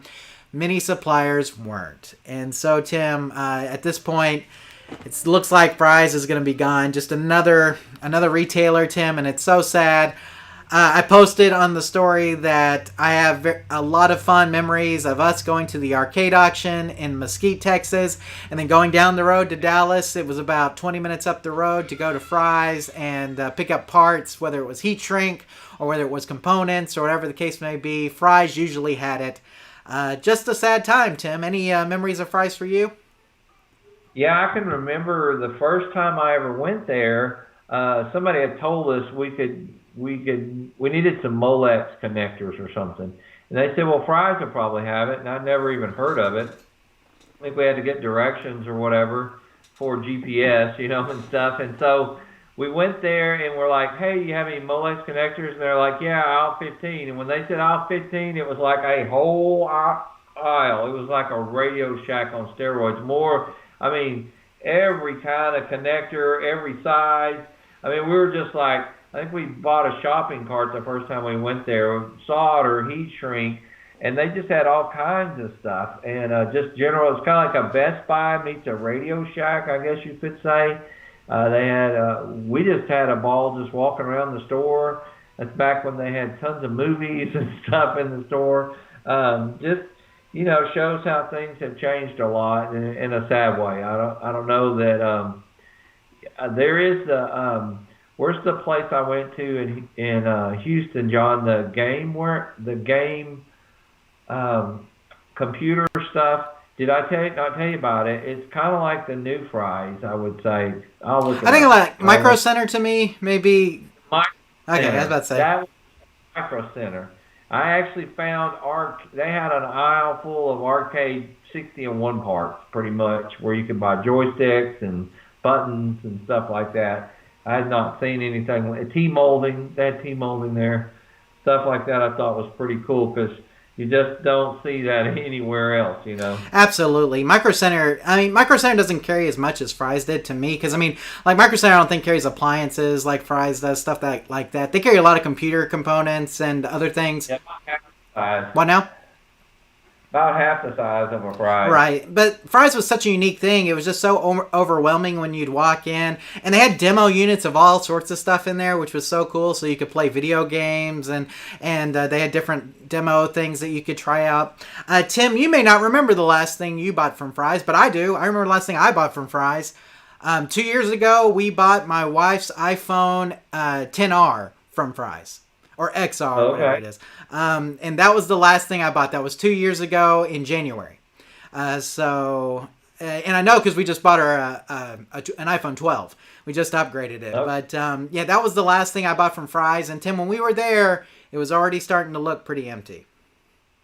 Yeah, it was like that the last time I was there. Yeah, so they had already, a lot of the stuff that they used to have, there were already a ton of empty aisles and things. It was really sad. And Tim, I just hate seeing these retailers going under, and it really breaks my heart. Fry's, I think, may have been able to weather the storm if not for the pandemic. I think that really killed them. So yeah, I think so. But if you're in the live chat and you have any memories of Fry's, go ahead and chime in for us and let us know. We'd love to hear your memories of Fry's. Tim, of course, the one here that we would go to was Western themed. So it had a whole bunch of cattle at the top. And Tim, I remember before it was Fry's when it was Incredible Universe, owned by the Tandy Corporation that also owned Radio Shack. So I remember going to it one time, and it was it had like neon lights everywhere. It was cool. And then, of course, Fry's took it over. They did the Western theme. The one that I showed there in the slide, I think it's from California, had more of an Aztec theme. But each one, a lot of them had different theming, which was kind of cool too. Yeah. So, but any memories of fries, we'd love to hear yours in the live chat for sure. Tim, is there anything else before we begin to wrap up the regular portion of the live show? No, I can't think of anything. I just appreciate everybody watching, but stick around. We'll have more live show coming up. We'll have after show coming up. Right, and what are we going to find out in the after show? We're going to find out what 6 flavors I first made when Blizzards first come out at Dairy Queen. What 6 flavors were the staple flavors? Now we have like 100. Then it was only 6 that I can think of. There you go. So we'll find that out in the after show, guys. We'll also be talking TVs, movies, sports, all sorts of other things. Just general topics, investments. Tim's been making some money. He can tell you about that. And all that kind of stuff. So if you want to stay tuned for some non-arcade related topics, wait if you're watching this right now and just wait about 5 or 10 minutes and we'll be back with the after show. Of course, if you're listening to this on the podcast feed, you can just tune in on YouTube and listen and watch it that way because the podcast feed only has the audio for the main show, Tim. So that's something to keep in mind. So let's go ahead and wrap it up real quick, Tim. We do want to remind everybody that we do want your arcade-related videos. If you want some free advertising for your YouTube channel, we're looking for people to submit short videos, 10 minutes or less, about arcade-related topics. Send a link of your video to questions@arcaderepairtips.com and our staff will review it. If we like it, we'll use it during one of our live show episodes. Make sure to put a plug in for your channel so people will know where to find you. We look forward to seeing your submissions. And Tim, I'm also going to remind people that I am looking for people to interview for the Interviews podcast. So if you would like to be a subject to be interviewed on the Interviews podcast and you're an arcade operator, an arcade technician, you have an arcade-related YouTube channel or something like that, and you'd like to be interviewed, please contact me at jonathan@arcaderepairtips.com and I'll get you on the schedule. And Tim, I have a lot of people that I can reach out to, of course, for that. But, I want to, if you guys are interested in being interviewed and you've got some arcade-related stuff that you do, I'd love to interview you guys for sure. Because a lot of you guys, we see your names in the live chat, but we don't know you so well, right, Tim? Correct. So let's get to know you a little bit more. Send me an email, jonathan@arcaderepairtips.com, and maybe we'll choose you to be an interview subject on the new Interviews podcast. Tim, let's go ahead and talk about all of our contact information. We have our general email address at arcaderepairtips.com. Questions@arcaderepairtips.com, excuse me. Questions@arcaderepairtips.com. Make sure you put live show in the subject to get it mentioned on the show. Again, that's questions at arcaderepairtips.com. And then we have our YouTube page. Of course, if you're watching this live or you're watching this after the fact, you probably already know where it is. But if you don't, it's at youtube.arcaderepairtips.com. And we try to cover comments from the last live show on the next episode. So you guys can leave your comments here, and we'll try to get those in on the next show. But that's youtube.arcaderepairtips.com to visit our YouTube page. And, of course, we have our podcast email. That's podcast@arcaderepairtips.com, and that goes to Eric and Rusty. And, Tim, I haven't talked to them in a while. I probably need to reach out because I know they've been busy trying to get things moving along at the Game Preserve with all of the pandemic stuff going on. But hopefully they'll be back to doing podcasts at some point. But if you want to email them directly and tell them that you miss them, email them at podcast@arcaderepairtips.com. And, Tim, our podcast feeds on iTunes and Stitcher also include the audio from this show as well as the Interviews podcast. So if you guys want to hear the Interviews podcast, you want to hear the audio from the live show, and you want to hear the question and answer podcast, make sure you go to our iTunes page at itunes.arcaderepairtips.com, itunes.arcaderepairtips.com. You can also go to stitcher.arcaderepairtips.com if you use the Stitcher app. Tim, we're on Spotify. You go to spotify.arcaderepairtips.com. We're on Verbal. We're on iHeartRadio. We're wherever fine podcasts are aggregated, Tim. You can find us there by searching Arcade Repair Tips. Or more than likely, we will be there. So if you guys want to listen, make sure you go to your favorite podcast platform and search for Arcade Repair Tips. And then, Tim, we have our social media pages. We have our Facebook page at facebook.arcaderepairtips.com, facebook.arcaderepairtips.com, and we have our Twitter feed at twitter.arcaderepairtips.com. Tim, things get cross-posted from our Facebook page to our Twitter feed, so you can subscribe to one or the other or both, and you'll get the same news either way, and we want to thank Mark for supporting us by posting a lot of stuff there. Of course, Louis, Tim used to do a lot of posts, but now that Louis has passed, it's mainly me and Mark and you sometimes. So we're trying our best to fill the gap and keep the news feeds running for you guys. So if you want to subscribe, facebook.arcaderepairtips.com or twitter.arcaderepairtips.com as well. Tim, I'm going to say something about Mark. Mark got a new cabinet. He got a Vuelix cabinet. and He we got some did. pictures and some video of it. I'm gonna let him. I don't have any of that to show you. I mean, I could download it, but I'll let him if he wants to chime in about it at some point, or maybe in the comment section if he wants to talk about it. But Tim, from the videos and the pictures that he posted, it looks really cool. So congratulations to Mark for his new Vuelix cabinet. Maybe we'll get lucky and he'll post some of that on the Facebook page so you guys can see it. But Tim, for those who are not knowledgeable about the Vuelix cabinets, they are very finely produced LCD cabinets that are great controls, great cabinet builds, just top of the line as far as arcade cabinets go. So we want to congratulate Mark for his recent pickup, and hopefully we'll get to see some videos or pictures on the Facebook feed soon. Tim, I think that about wraps it up. I'm going to check the live chat one a couple more times. The Real Hammer Billy Lee says Galloping Ghost has G-Lock Air Battle in their R360, Tim. So no afterburner there. You're going to be playing G-Lock there. YouTube Punk says the R360 is his grail. Man, I hope you have a big house. Golly, that is a gigantic machine to keep in your home. So Greg says one of the execs of Fry's embezzled $80 million in gambling, which started its decline. Wow. So I did not realize that. That's news to me as well, Tim. Let's see. Danny says, YouTube Punk says, Vuelixes rock. Yes, they do. If you're not familiar with them, go just do a YouTube search or a Google search for Vuelix, and you'll see what we mean. It is a top-of-the-line cabinet, highly desirable, very, very well built. Controls are top of the line. Great stuff, guys. And so we want to congratulate Mark again for picking it up. It's beautiful. So, okay, Tim. Well, that about wraps it up for the regular show. Do you have anything you want to say before we move into the after show? Anything else that you want to tease? I already teased a little bit. We got Blizzard flavors. We got movies and music. Tim, have you been watching WandaVision? Okay, yeah. So we'll talk about WandaVision. Tim. Yeah, we'll talk about WandaVision. Yeah, finale's tomorrow night. Tim, have you been watching? Tim, I know you watched. Finding Big Country, right?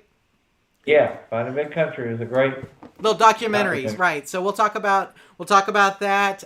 We'll talk about In and of Itself on Hulu, and how me and Tim disagree greatly with how we interpreted that. So that'll be really fun to talk about.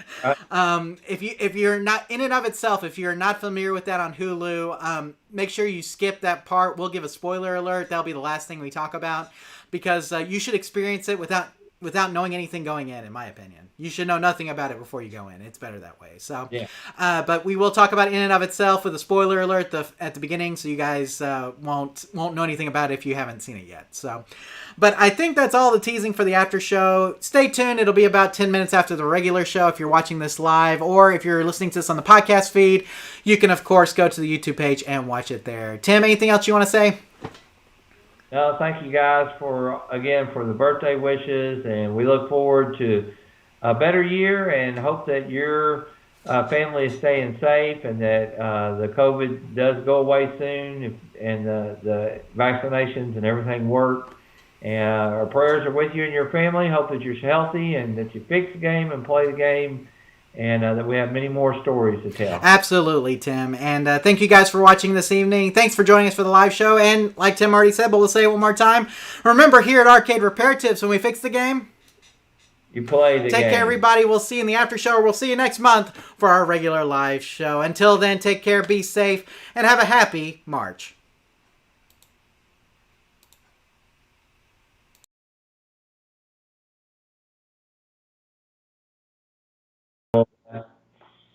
Mm-hmm.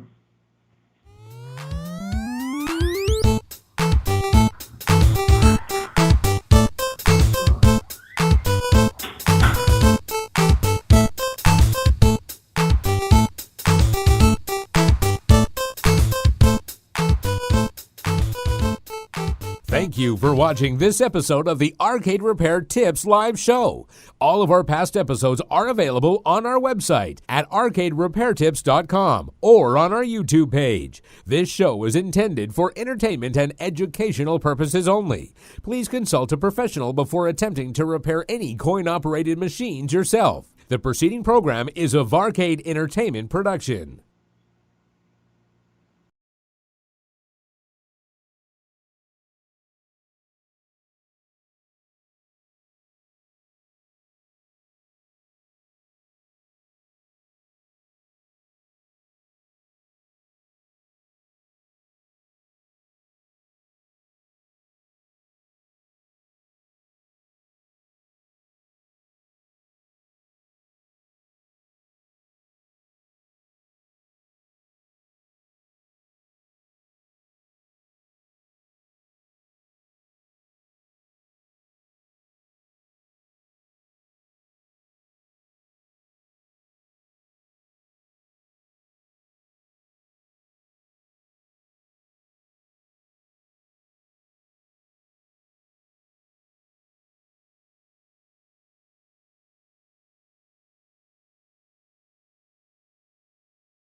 And we're back with the after show.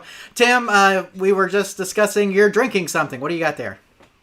Yeah, my wife had got this for me just to try. It is Coca-Cola with coffee and caramel. I saw this at the store, and that's what it tastes like. You put some coffee and Coke to mix them together. Is that a good thing or a bad thing?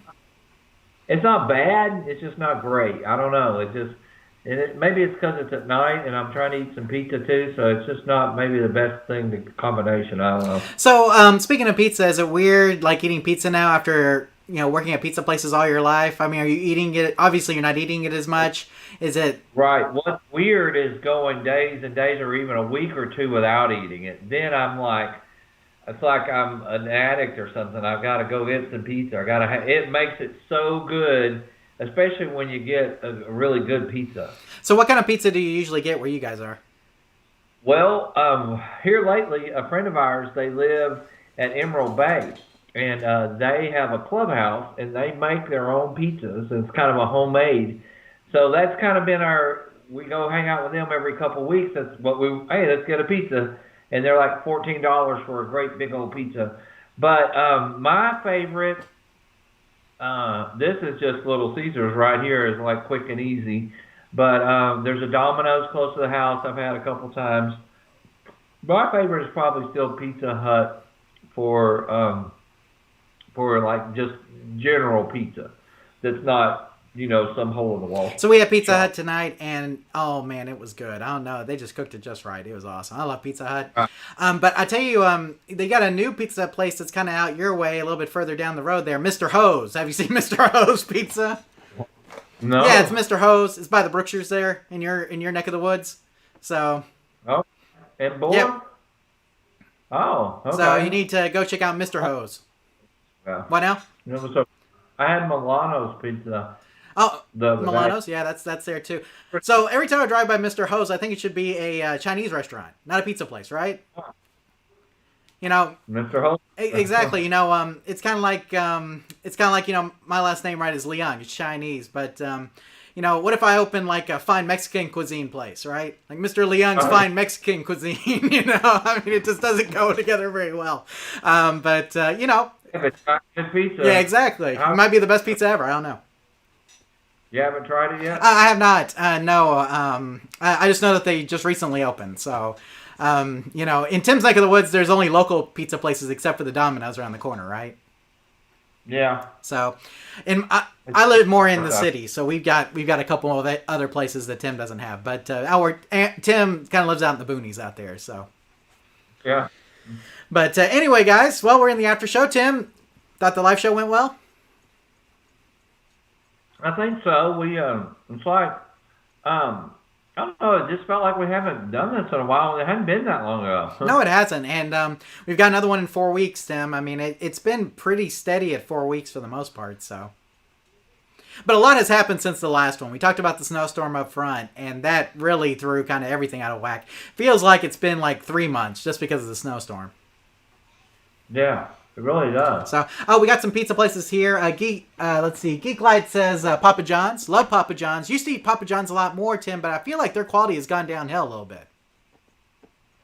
Yeah, to me too. And my wife's not a big fan. I like it, okay, but because she doesn't like it, we hardly ever eat it. Yeah. Danny says. I was gonna say Danny says Pizza King. Okay. We have a Pizza King in Longview. It's good.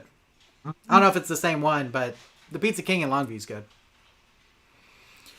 Tim, obviously you've worked at several pizza places. You've worked at Chuck E. Cheese, you worked at Mr. Gaddy's, but you also work at the Lone Star where we had our games as well. And Tim, the Lone Star pizza was really good.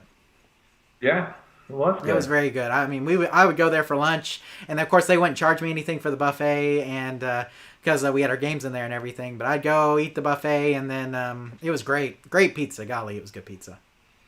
What's weird to me is having to pay for pizza when I got it free for over 20 years. Yeah. So, well, it is what it is, Tim. Now, hey, at least now you get your tacos and your chicken strips, your steak fingers, whatever, for free, right? Yeah, I don't get it for free. Oh, I have to pay half price? Yeah. No, No, that's it. What about drinks? I get drinks for Okay, free. there you go. So, okay, well, Tim, I think I had the snowstorm update on here. I guess we can talk a little bit more about that. We got into a little bit on the live show. How did it go for you? We talked, I don't think either one of us really lost power for an extended period, right? No, but it was, we were kind of in the house. We couldn't really go out because it snowed. I think we got a total of like 11 inches or something. It's about a foot. It snowed, and then it iced, and then it snowed again. But for like 8 or 10 days, it didn't get above freezing, so it didn't melt. So, which is really weird for us here in Texas. It usually snows, you make a snowman, it all melts the next day, you go back to work. You get a day off.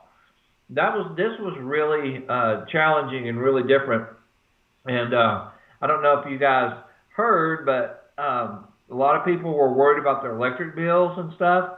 Maybe we can talk about that a little bit, Jonathan. Are you on a pretty standard electric company, or you're not on one of the co-ops? No, so I'm with TXU, which is the biggest one you could be with. TXU used to be one of the only electric providers in Texas, but I've been with TXU a long time. Now, TXU's rates are not the cheapest, I will say that, but it's consistent and it's fixed, and it's very predictable month to month. The people who got in the most trouble are people who are on variable rate plans like Griddy.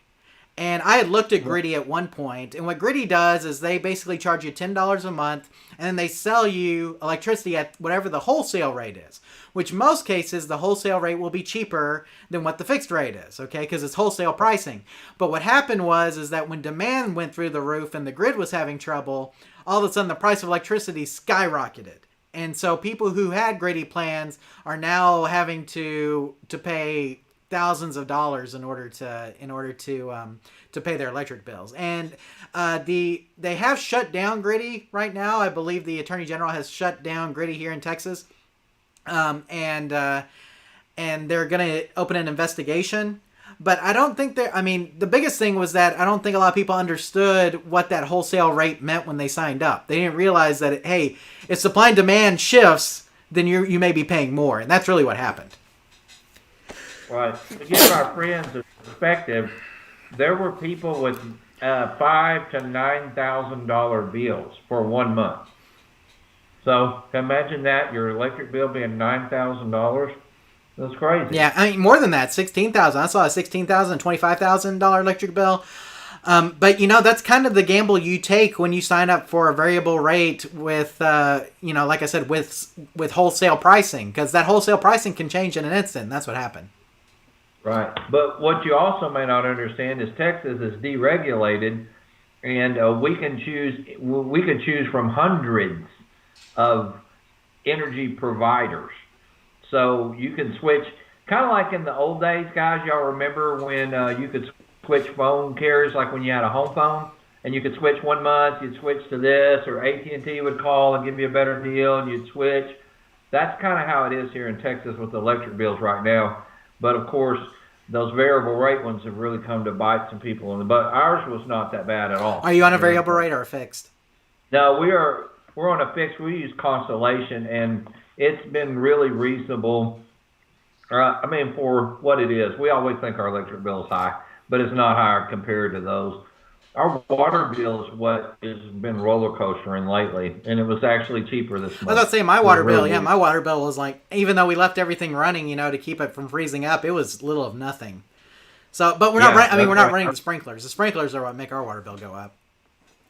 That's what happens here. Yeah. So we don't run our sprinklers in the winter. We'll pick it up here in a couple months, but we're not there yet. So, but yeah, our water bill was probably the cheapest we'd had it, and so that was good. Electric bill was actually cheaper than usual because of the fixed rate. I guess we weren't using as much, so.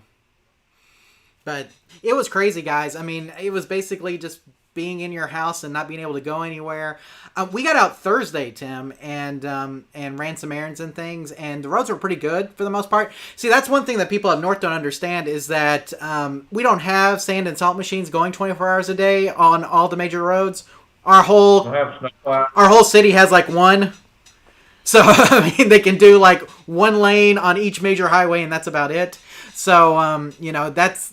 Basically, we have to wait for all the rednecks to get in their four-wheel drive and make us a path before we can get out and drive in it. Exactly. Now, they did salt and sand some of the roadways. They did. Like the major highways, they did.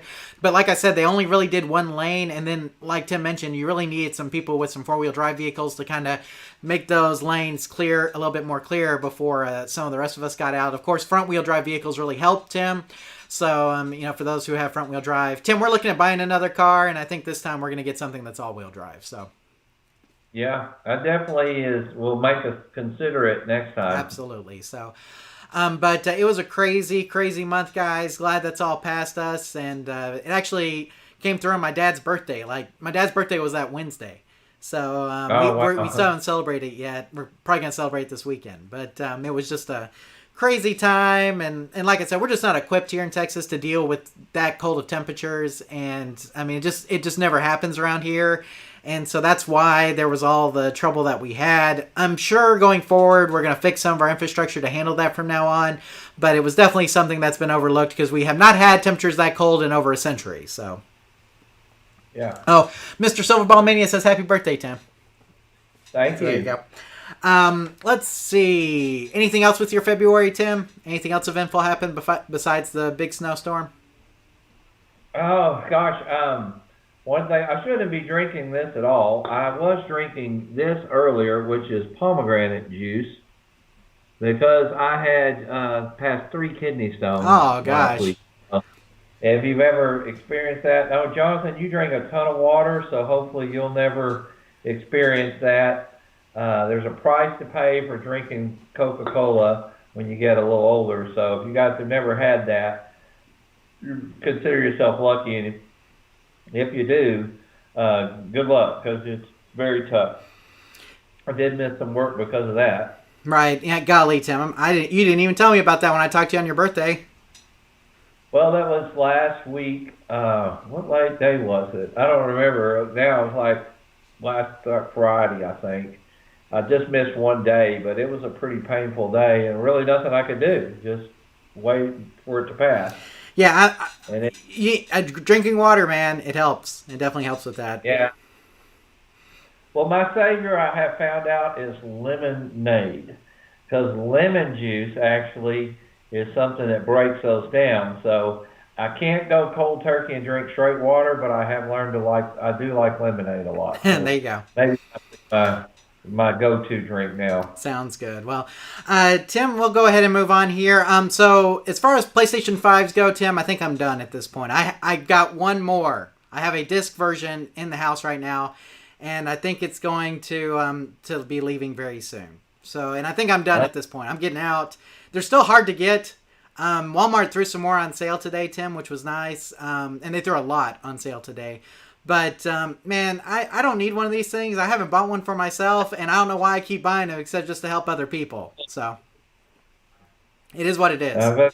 How did you just run across this one? I bought it like a month ago, and it came. I mean, I didn't know for sure if I was going to get it or not. So, but it was a Walmart order, and they said it was going to ship on like the 27th of February, and I bought it like on the 3rd. And so I was like, sure. And then sure enough, like after the snowstorm, it showed right up on my doorstep. So, there you go. What I want to know is, during all this snowstorm and everything, my bill still arrived on time. Every Amazon package was delayed for weeks, but my bills made it on time. Something just ain't right with it. You know how it is, Tim. Post office puts priority on those for you. I think they know you appreciate it. Oh, Tim, tax filing. I did file my taxes. Have you filed yours yet? I waited on a couple of investment things. I had to wait because I actually made a little money this year in my investments, so I had to wait on a couple of them, and they're ready now. I just got to print them. So I haven't filed yet, and I was kind of waiting to see what's going to happen with the stimulus check, if I may need it to pay my taxes. We'll see. Yeah, and for those of you who use Robinhood or Webull, I use H&R Block, Tim, and the import for Robinhood and Webull is super easy. So, yeah. I mean, you just basically do the import and it pulls all of your stock sales in, which is awesome. And so if you are using Webull or Robinhood, make sure that you do that. And both of them have instructions on your username and your password. For Robinhood, they give you a username and a password. And for Webull, I think they give you your account number and then your password is your social security number. So if Okay. you're doing the import, so it's super easy. But don't sit here and hand enter everything. That's for the birds. Use a piece of software that does the import for you, so that way you can just do it. H&R Block cost me like $15. You know, pay the $15 and just do it. Yeah. So, it's easy to do. If I have pretty simple taxes. Tim has pretty simple taxes. If you own like a serious business that makes money, you probably need an accountant of some sort, or if you own rent houses and stuff like that. But Tim, my taxes are pretty darn simple. So Yeah, when the standard deduction went up so high, there's not a lot to deduct. But this year we did buy a house, and we paid a lot of taxes on that up front. So I know that, I'd always ask you, did you buy a house this year? So I'll go through those questions. Who knows, maybe that'll help offset some of my gains. exactly. And there's also an additional stimulus thing in there. So if like your income went down, let's say your income went down in 2020, and then you got your stimulus check based on 2019's income, and your income went down, there's a thing in there to give you more stimulus if your income went down from 2020, which you may not realize. A lot of people may not realize that. Your software should pick it up. But if your 2020 income was lower than your 2019 income, and you got your stimulus based on 2019, they will give you a tax credit for what you should have gotten based on your 2020 taxes. Does that make sense? No. Yeah. Okay. So that's a tax Maybe credit. Yeah. So a lot of people like in the Senate are like, why do we still have all these millions of dollars left over from the two stimuluses that we already had? It's because some people are going to qualify for additional stimulus because they made less last year. So I am not I am not an accountant. This is not, but this is just things I noticed whenever I was doing my taxes. So that's something you may or may not be looking forward to. If you made less money, like I said, then it may help you out. You may get a little tax credit there. So anyway, Tim, speaking of investments, let's talk about your investments real quick. You said you made some money last year. Any stock tips that you have for us going forward?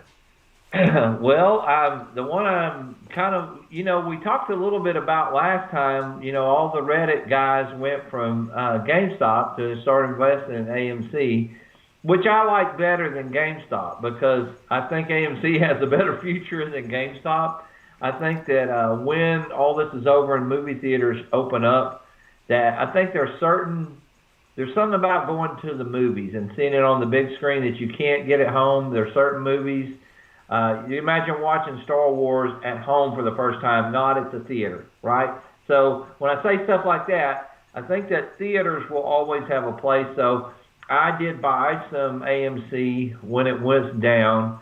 And I'm making a little profit, but I'm holding it because it was about 4 times what it is now before the pandemic. So even if it doesn't run to several $100s like GameStop, I think that it will go back up. So it's a good time really to buy right now. That's what I'm doing. I'm actually investing in the future. One in particular, Jonathan, we may have talked about, it dipped today enough to where I bought more Solo, which is involved in electrical cars. I think that anything to do with electronic cars is a wave of the future and a good time to buy and invest in that kind of stuff. So I've been really hesitant, though, to pull the trigger on a lot of stuff because the market has just been crazy up and down, up and down, up and down, and mostly down the last few days. So I'm looking more long term. You remember we talked a few months ago. I bought oil and gas stocks when they were really low, and they actually pulled back up. So making a little money there. One of the investment that I bought some Johnson & Johnson when I heard they might be coming out with a virus. Well, here they are, with a vaccine. So here they are with their vaccine. I look for that. So right now, it's funny, John, though. I tell people every single day the market has been horrible lately in general, but every single day there's been a stock or two that has made some people good money. So you have to do your due diligence, you have to do your research. I'm still big in a WATT, W-A-T-T. We've talked about that before. I think that that's got a lot of future potential. And so as they dip down, I'm lowering my levels and averaging down, expecting that right now is a great time to buy when things do get better. And I think we're on the upward trend. I think we've seen the worst of this, I hope. What about you, John? I haven't really bought much, Tim. I've been pretty out of it. I have held on to my Dave & Buster's stock, though. I transferred that over to Webull, and it is up quite a bit since I did that transfer. And and I think it'll continue to come back. So Dave & Buster's may be another one to look at. Of course, any entertainment properties. Tim mentioned AMC, but entertainment properties are going to be big. Look at things in the cruise sector, Tim. Royal Caribbean, some of those may be good as well, huh? Yeah, maybe so. Like I said, anything that you can think of that's been heavily affected now that will eventually come back, well, this is the time to buy, right? I'm looking for stocks that are hitting 52-week lows and stuff like that. So we always say buying on the dips. I'm buying them. And a little bit of Dogecoin, I have made some money off of that. It's pretty consistent. Elon Musk every once in a while will text something about it or something. So, those are some interesting in time to be an investor. A lot of average folks are investing there. Absolutely. The retail investors, Tim, I think the GameStop drama definitely showed that some of us retail investors have more power than what the rest of the big shots may think, right? That's right. It's not just it's a different game plan, but it's still hard on the little guy, so you really have to watch what you're doing and who you're following and not getting involved in the pump and dumps either, Absolutely. Tim, let's shift gears for a minute. I had a question from Knights of Old. He says, is the price of vintage arcade games going up like all the other crazy collectibles, Tim? Yeah. Yes. So, very much. So the pandemic, I think, Tim, showed us that the home entertainment sector just went crazy with what was going on with people having to stay at home. Tim, we saw that in reflected in some of the reports I was sharing with you earlier, that people are buying arcade game kits and all that kind of thing as home entertainment. And so people are, instead of going on vacation, there were a lot of people who bought arcade games this past year, right, Tim? Right. So yeah, like you said, if you're used to spending $2,000 going to the beach, well, you couldn't go anywhere. Might as well buy a new game, right? Absolutely. So a lot of people did that. And Tim, I started playing Rock Band with my daughter. I think she's old enough to start playing it. Well, guess what? They don't make any new instruments for Rock Band. So can you imagine what guitars like Rock Band and Guitar Hero the guitars are selling for now? It's ridiculous. No. Look. Yeah, it's ridiculous. So my wife says you should start a company to start making Rock Band and Guitar Hero guitars because nobody's making them right now. And over the pandemic, there were a ton of people who are getting back into it. So, wow, we may still have a few in storage. John. I know. I was thinking about that too. I have several at the house. I think I have 10 at least. I probably have 10 Guitar Hero Rock Band guitars still, which is good. And I have the Xbox controller adapter, which allows me to use them on the new Xbox, which that thing's like $300 now. It's ridiculous. So, I mean, any home entertainment stuff, Knights of Old really went up. So, yes, arcade games are going to continue to go up because here's the thing. They're not making classic arcade games anymore. Demand is higher than ever. Supplies are low. So, I don't think that we're going to see... I don't think this is a bubble, Tim. I think that this is something that's going to probably be around for a while. Prices of vintage arcade games are going to be high until people who really remember going to the arcade grow out of that. Does that make sense? Right. So it may be like when you're 70 or 80, Tim, that may be when vintage arcade games start to kind of fall off. Because, right. I mean, at some point, I'm not probably going to hold on to all my arcade games forever. I'll probably sell them.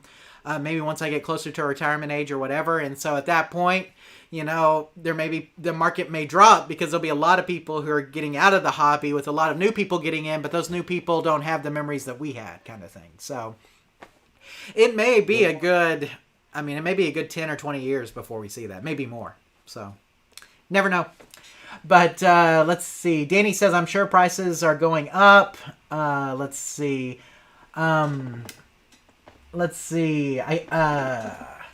Bo Sakari says hi from Sydney, Australia, Tim.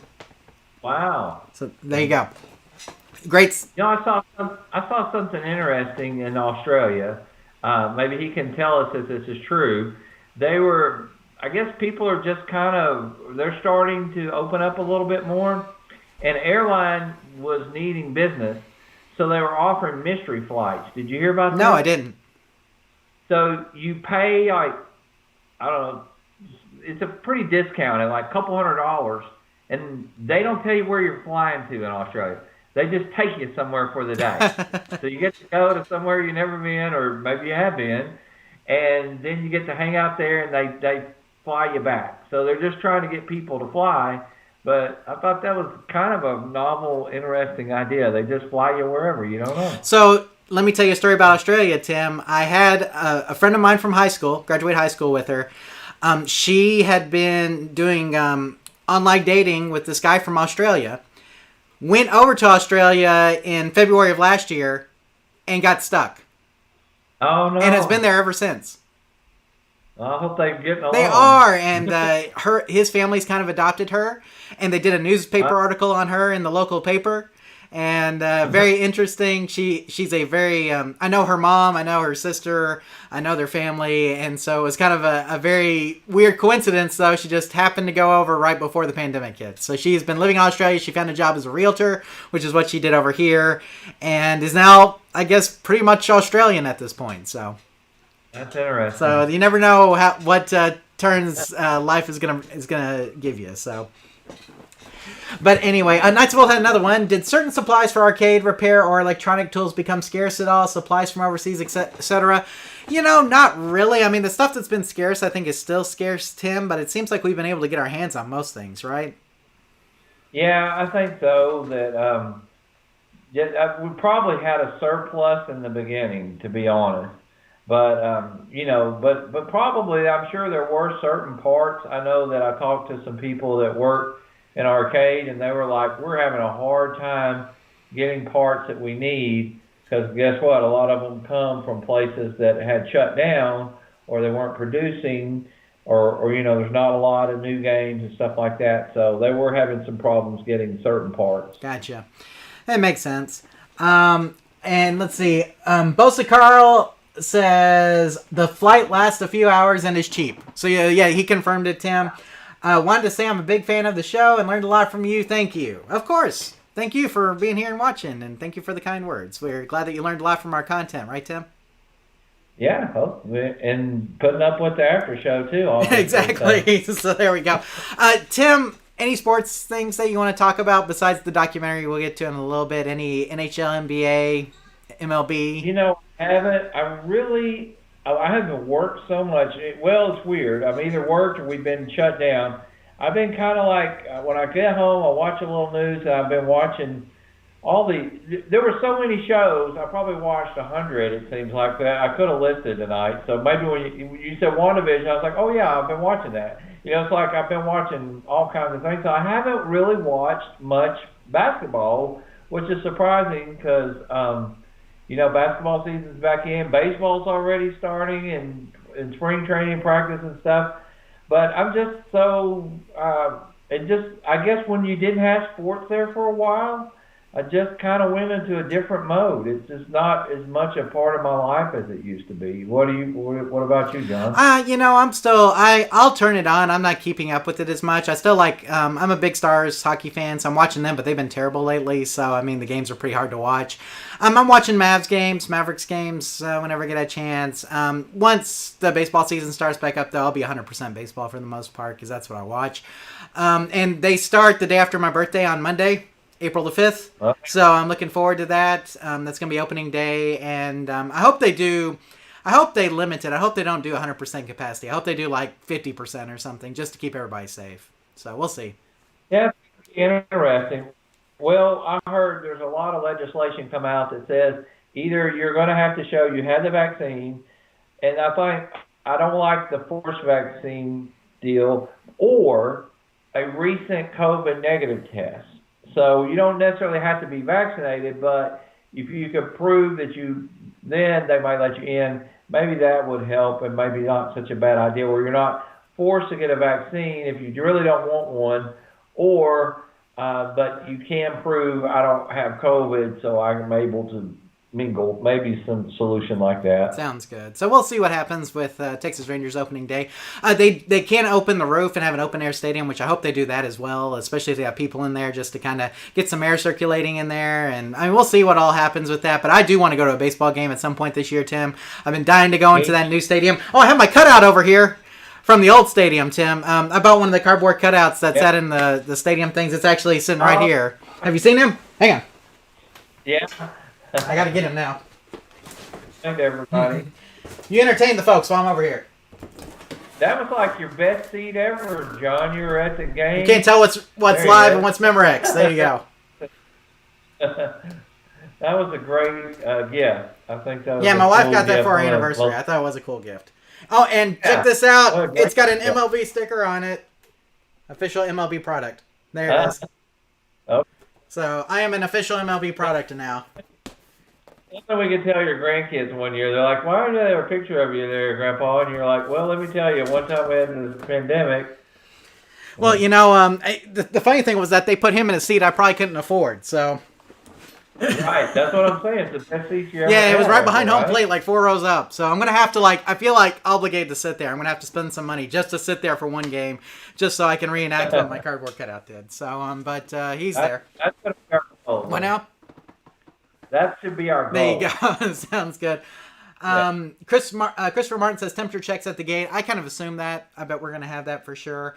Let's see. Knights of Old. I've been a Mariners season ticket holder for 9 years now. They let me skip this year, but hold my seats for next year. That's awesome. I'm glad that they let you do that. Poor golly, Knights of Old. I'm sorry. I'm sorry you're a Mariners fan. Golly, that's almost as rough as being a Rangers fan, Tim. Mariners, yeah. Golly, I mean, hey, they've had some good seasons, but man, they've had some bad ones. So, but they've had a lot of great players come through there. Of course, I mean, who could forget King Griffey Jr., of course, King Felix, and some others. But what now? Randy Johnson. Oh yeah. So I mean, but I like King Griffey Jr. though. He's one of my favorite players. Yeah, I mean, Cliff Lee. We had him, they had him. So I mean, they were, but man, being a Mariners fan is pretty brutal. Being a Texas Rangers fan is pretty brutal too. So we can share in our misery for sure. But anyway, Christopher Martin says they should have had teams sign the. They should have had the team sign the cutout. You could do that, but it cost you more money. Yeah. So yeah, I could have had the team sign the cutout, but it would have cost me extra. And so I was cheap and I didn't do it. That's me. They should have. Yeah, I could have splurged for it, I guess, but yeah. I don't know if I want them signing a cutout of me. I don't know. So. Anyway, okay, Tim, let's go to shows real quick. First, what have you been watching that I haven't been watching? How about that? Oh my gosh, I don't have the outline in front of me. I can't even think of what I've been watching lately. I've watched a lot of crime shows. I watched the new Ted Bundy tapes one. That was really, I thought was really interesting. Kind of told from the perspective of his girlfriend, that he had, or wife that he had. That was really, how she could be with this horrible monster guy and he treat her pretty decent. It was weird, what else have I saw? We'll come across something. It'll hit me here in a minute. Okay. Now we've got 3 shows that we've been watching. You mentioned that earlier: WandaVision, Finding Big Country, and In and of Itself. So I'm going to save those for the last. In and of Itself would be finally. Okay. Danny says I need to turn my games on. People say that, but that marquees will light up, and I'm worried about backlight blooming, so you may not be able to see me as well, which is why I don't turn the games on. So I mean, that's the only reason I don't turn the games on. I mean, if I was further back from the games, the problem is I'm right up against them. But if I was further back from the games, I probably would turn them on. But it's just to keep me from looking darker than I already am. So let's see.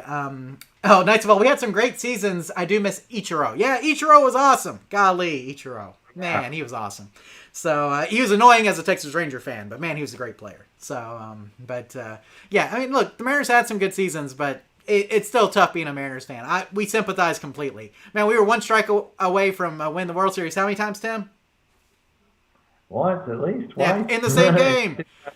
Game 6 of the World Series in 2011. The best World Series game ever. So, that we lost. So, anyway. So, let's talk about what I've been watching. And, Tim, I've got something else on here that I watched. Last time, I think I mentioned The Lady and the Dale. Tim, did you watch that? I've seen that several times, but it's like I started it just as so it would come back up, and I have not watched it yet. It's okay. And so Okay. only watch it if you're to the point where you're okay to watch something okay. I mean, it's fascinating out the wazoo, but they kind of paint her like she was some sort of trailblazer, and I don't know if I agree with that interpretation of it. Man, I'll say it like that. So, Tim, I watched the documentary on framing Britney Spears. I saw that. So, what'd you think? Oh, you see, there's something we both watched. What'd you think? See, I told you I've been watching all kinds of stuff. It really it made me feel really sad for her. It was really sad, and I guess this is still ongoing and stuff. So I do think it's kind of cool how people are helping her. It's like really sad that it kind of worked out like it did. I guess the best way to say it. And just to summarize, basically what happened was when Britney was going through her whole thing where she was shaving her head and being mad at the paparazzi and stuff like that, her dad was granted conservatorship over basically all of her earnings, her entire estate. And that conservatorship still exists today. And so there's people who have started the Free Britney movement, hashtag Free Britney, that are trying to help her get out of the conservatorship because she is able to make her own decisions. She's not, most of the time when you have a conservatorship, it's because somebody can't make decisions on their own because they've got mental issues or whatever the case may be. In Britney's case, that was a temporary thing, I think, for the most part. She's going through a hard time and she's past that now, but the conservatorship remains intact. So, yeah, it's interesting. So I recommend it. It was an interesting watch. It was very short. How long was it? Like an hour and a half? Maybe so. It was a couple episodes that just went really fast. Yeah, it went really fast for sure. But it's very interesting. It's on Hulu. It's done by the New York Times. I enjoyed it because I think it kind of went from the beginning of her story all the way to current, which was nice. And so if you want to know a lot about conservatorships, it really goes into that, which is interesting. So I recommend it. It was a good watch. On Valentine's Day, or for our Valentine's Day movie that me and my wife watched, Tim, we watched Super Intelligence on HBO Max. It was funny. I thought that too. What? Oh, you watched that too? Yeah. It was funny. We liked it. Yeah, it's very funny. It was a movie. It's about Melissa McCarthy gets followed around by the super intelligence and kind of all the things that happen with that. I don't want to spoil it, but it was fun. We really enjoyed it. We thought it was funny, so I recommend it. Tim, where's it on your scale? Thumbs up for Jonathan. Oh yeah, thumbs up. It's very entertaining. It was kind of funny. And then Framing Britney Spears, me and Tim, thumbs up. Yeah, oh yeah. And then Lady in the Dale, thumbs in the middle. I was okay on. I watched the new Tom and Jerry on HBO Max with my daughter. Because, HBO Max has all of the theater movies day and date. So we watched it Friday night, just like as if we were going to go to the movie theater and see it. And, for a kid's movie, it was fine. I think my one complaint was that they tried to wrap too much human story around Tom and Jerry. So it's got like this kind of human love story with a Tom and Jerry story. And so it kind of is awkwardly meshed together. But, for a kid's movie, I thought it was fine. It did not hold my my 3-year-old's interest for very long, but my daughter really liked it, and we've watched it a couple times since. So I'm going to go like this, kind of thumbs in the middle, thumbs up, kind of in between there somewhere. It was good. If you don't have kids, I wouldn't watch it, which is why I put it there. But if you have kids and you're looking for something to watch that's new and different because you've watched the same things 30 times over, I think it's worth watching Tom and Jerry a couple times. So. Does Tom and Jerry talk? No, they don't. Oh, like the cartoon. Yeah, and all the animals in it are cartoon animals. Okay. So, even the ones that aren't Tom and Jerry, any animal you see is a cartoon animal. So it kind of reminds, in that way, it's kind of like Who Framed Roger Rabbit a little bit. Okay. So, but it's very good. I mean, it's good. It's well done. I probably would have gone to the movie theater to see it, and it looked like it brought in a pretty good amount for an opening weekend. So good for them. It was a fine movie. There's nothing. Like I said, look, I'm not looking for it to be like the next, Oscar winner or whatever. It was not that. Okay, it was a fun kids movie. That's what it was. So, Couple of questions real quick. That's the Old says his CPS2 Marvel vs. Capcom battery finally died. Get you an Undammed Infinity, Knights of Old. Trust us. Undammed Infinity. Best thing you can get.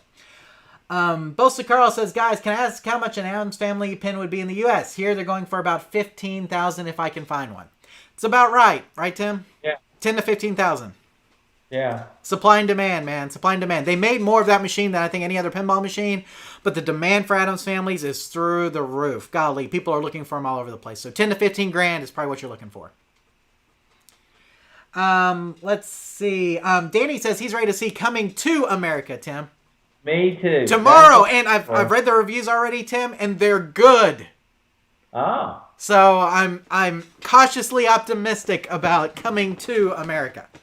So highly recommend. Gonna watch that one. Looking forward to it. Tim, a couple things I'm looking forward to before we go to our shared stuff. Looking forward to the Falcon and Winter Soldier coming up next on Disney Plus, which comes out after WandaVision. So going to be watching that Falcon and Winter Soldier.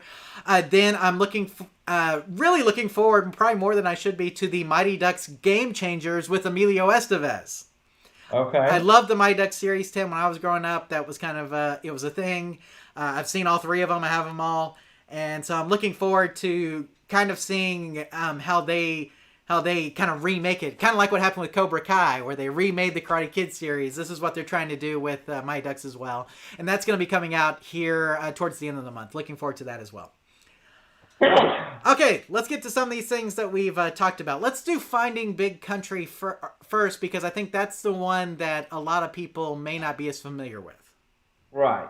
So you told me, you sent me a message saying, watch Finding Big Country. I'm like, okay. So I watched it. Why don't you give the synopsis of what it is and what you thought? Well, a lot of people may not know who Big Country is. I grew up in Oklahoma, and he was a famous basketball player for Oklahoma State. And he was drafted and went to the Vancouver Grizzlies, and he had some really good seasons, and then he didn't get traded or anything. He finally ended up getting hurt, getting cut, and basically they lost their franchise to Memphis, and so this girl grew up watching him, and what happened to him? She's like, she become a filmmaker, and she shoots basically a documentary of her trying to figure out where is this guy and what's he doing, and going through the history of how she just was a big fan and she just loved basketball. She wanted to play basketball herself, and so she tracks down where is he today, and he basically is just working on a farm in Oklahoma, right? Oklahoma, right. And but he seems like a really nice guy. Like, you can tell that she gets to meet him, and he is very very nice towards her and her fandom and stuff. He just seems like a great guy. So it's just kind of a feel-good story about, her being able to actually track him down, find him, and then, without spoiling anything, just how he treats her and lets her, you notice the pinball games and stuff that he had at his house in his basement? Yeah, I saw that. Yeah, and stuff. So, kind of what did he end up doing, and where is he today? So I liked it. I liked it too, Tim, and I didn't know anything about it going in. You just said to watch it, and I thought it was good. I'm going to give it a thumbs up. It's only 45 minutes, so it's a short watch, which is nice. Right. So if you just need something to kind of fill the time between, shows or whatever, you're waiting for WandaVision and the season finale to come out or whatever, you can watch this. 45 minutes, not a whole lot of time, but I found it very interesting. And yeah, he was a big player for the Vancouver Grizzlies, had knee injury problems, and ended up retiring early from his contract. And just kind of disappeared. And so she goes, this documentarian basically goes around, tries to find where he is, finds him, and then kind of just covers what he's doing now. And I think it could have gone a little bit longer. They could have elaborated a little bit more on a couple of things, but I think that may have been a budgetary thing. Like, they were trying to fit it into like a certain amount of time with a certain amount of budget. But it's on Amazon Prime. It's free for Prime members to watch, and I recommend it. Thumbs up from Jonathan, Tim. Okay, let's talk about WandaVision. Like, everybody I know is watching WandaVision. What do you think going into the season finale tomorrow night? What do you think? What have you thought of the series so far? Well, it's funny because I I heard some people talking about it, but it's like, okay, I'm like, what are they talking about? I didn't even know. And then I looked it up and I was like, oh, well, that's cool. And so it's definitely different. In the first episode or two, my wife was like, what are you watching? That has got to be the weirdest show ever. But after about the third episode, it starts explaining it all and what happened and all this stuff. And it makes a little more sense. It starts getting really good. So if you haven't watched it yet, give it a few episodes. Don't just go by the first episode. Although now it was just kind of funny. I thought it was neat. And each thing, what gets me, I like the commercials, John. What about those commercials are really good, you know? Mm-hmm. I'm a huge sitcom fan, Tim. I've watched all sorts of episodes of Dick Van Dyke. I can tell you my favorites, which is the first episode of WandaVision kind of parodies Dick Van Dyke. Right. The second one kind of parodies more like Mary Tyler Moore. What else in that same time frame? It looks like the Brady Bunch. Yeah, kind of thing. Yeah. The third episode is Family Ties, Growing Pains, Full House parody kind of thing. Yeah. And the fourth episode is Malcolm in the Middle-ish. Yeah. So if you're a big sitcom fan, they kind of lean heavily into that. And the show goes into why this is happening, but we don't want to spoil that part. But Tim, I love this. And like I said, I'm a huge sitcom fan anyway, but I found myself just wondering, like, when's the next one going to come out? I'm so looking forward to it. I wish they would have released these things all at once. So a huge thumbs up for me, and if you haven't checked it out, you should. So, but like Tim mentioned, you need some time. Give it some time. And it's kind of neat seeing Vision without his makeup and stuff on. It was kind of neat. He got to play himself and Vision too, so it's like, it was really neat. I liked it. Finale drops tonight at midnight, so if you want to watch it, you can catch up really quickly on Disney Plus. This weekend. Yeah, I think it's tonight. It drops tonight at midnight. So if you want to watch it, tonight at midnight. But I mean, you can, like I said, you can watch all of them on Disney Plus. And I recommend getting the bundle, getting Disney Plus, Hulu, and the ESPN bundle for like $13 a month. It's a good bundle. So I mean, if you want to get all three of those. Because we watch stuff on Hulu. We've already talked about some stuff on Hulu, Tim. We talked about the Britney Spears documentary. We watch stuff on Disney Plus, and ESPN has all the 30 for 30s. It has the Last Dance documentary. It has a whole bunch of other stuff on there. So really, that bundle is a really great bundle to have. So yeah, I love every 30 for 30. When I can't find nothing else to watch, I'll run across it. I'll watch. They're all good. Absolutely. They're always good. Yeah, 30 for 30s are great. And you don't even have to be interested in the sport that they're covering to be interested, because it's all about the story. All about the story. So, okay, now this one, Tim, is the one that's probably it sounded like we were going to disagree a little bit about. I told you to watch In and of Itself on Hulu. And I'm going to tell the same people that are in the chat, if you're watching this right now, go watch it and don't listen to anything else we're going to say from here on out, because you need to kind of go into this blind. Tim, you went into this blind, correct? Yeah. Okay. No. I only watched it because you said exactly. And that's how I watched it, was because somebody told me, just watch it. I'm not going to explain it, just watch it.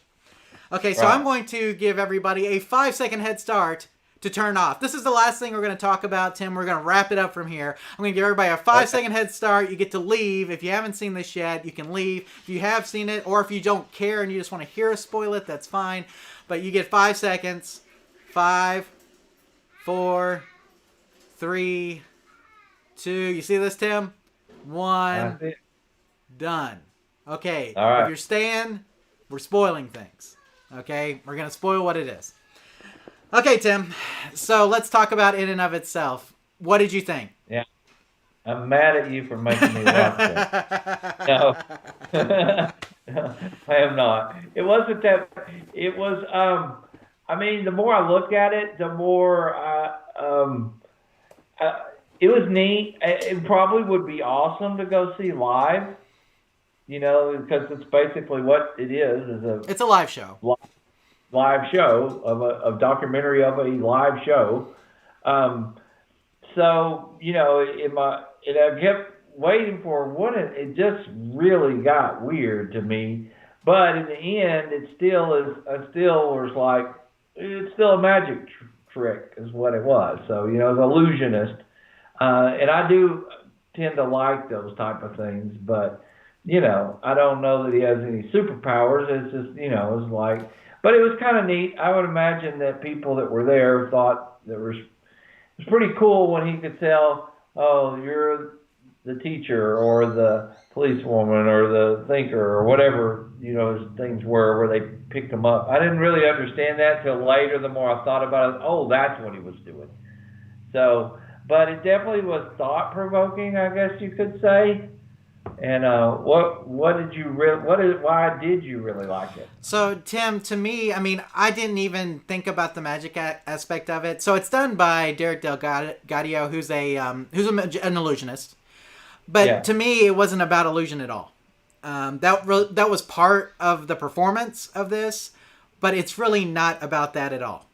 So what it's about is, so at the beginning of the show, if you go see it on Broadway, he has everybody pick out a name for them. So, and he has these tons of cards, and all the cards say, I am something. I am an adventurer, or I am lonely, or I am whatever. Disappointed. I am disappointed.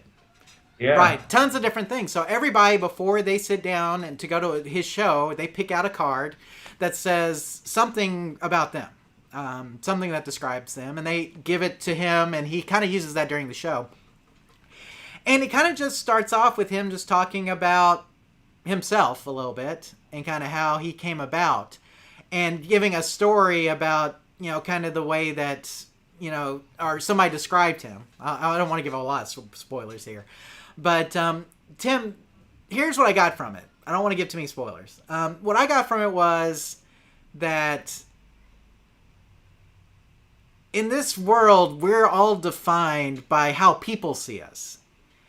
And people tend to put one word on us. You know what I'm saying? Like, they define us by one word. But I think through the show, what he does is he shows that we're all more than that, just that one word of what society puts on us. Like, Tim, you're a Dairy Queen manager. Or you're a manager. Right. Okay, that would be your word, okay? But I know, and you know, that you're more than that. You're somebody's husband. You're somebody's father. You're somebody's, you're a technician. And so I think the point of the show is to show that you're more than what society labels you as. And then at the end of the show, his point is that you are how you see yourself. And so the card that you picked up at the beginning that you're supposed to pick up, that I am this, you are that as well. And you can be that. So it's not just about how society sees you. You're more than how society sees you, and you are even how you see yourself as well. And that's to me really what the message of the show is. It's that we're all more than just the one thing that society tends to label us as. You may be your job. You may be a plumber, or maybe you're a counselor, and maybe that's what your card says is I am a plumber, or I am a counselor. Or maybe you would have picked something like I am spontaneous, or I am reserved. Maybe you would have picked something more like that. But the point of the show is to show you that everybody is more than just that one thing, and that when it comes down to it, the most important thing, or one of the most important things, is how you see yourself. Right. And so that is what I got from it. The illusions add to that. Like, the illusions and things add to how that works. So, but to me, the illusions are just a secondary part of the overall message that we are all more than just the one thing that the one box that society wants to put us in. So. Exactly. You don't have to let any one thing define you. Right. Whether you can make one mistake in your whole life and be known as that, even if maybe you're listening and you serve time for something because you robbed a liquor store or whatever. And most people would define you as a robber. That doesn't have to be who you are today. You're more than that. There are a lot. Can have. You're valuable. Probably more than you know to others, especially if you look through the eyes of like an almighty power or God or something like that. That you're a lot more than you give yourself credit for, I guess you could say. Exactly, sometimes. and that's why I cried twice during this thing, Tim, is because that's the message that came across to me, and that's how I interpreted it, was that you are more than just you're more than just that one thing that society labels you. You're more, like you said, if you're more than just a criminal. If you've been in jail, you're more than that. You can be how you see yourself. You know what I'm saying? You can define who you are. And I think that's really what it's all about. And to help it's not just about you yourself, it's about other people seeing that as well. And it teaches you a lesson about that and how other people see you, right? Yeah. So yeah. Go ahead. Oh, go ahead. No, you. Well, one thing that I drive about 45 minutes home every day, and some days are tough. Some days I feel like I knocked it out of the park. I did a great job. I was great at customer service. Other days I just feel like I just didn't do anything right. It seems like everything went wrong. And I always laugh at myself that I want to be the person my dog thinks I am. On my worst day, I come in, he doesn't care. He doesn't care if I made money, I didn't make money. He's just glad to see me. Because first thing he meets me when I walk in the door, he runs in circles, and I let him outside and, pet him for a little bit or whatever. But he's always happy to see me, and I think to myself, I want to be the person my dog thinks I am. And so in the same way with my family, my kids and stuff, I can vent. I can come home and say, oh, it was a tough day at work. They don't really care. They don't see me as the boss. I am the father, or I am the husband, or whatever. And they're needing to vent about their job. I can come in and say, how was your day? And, and talk to them.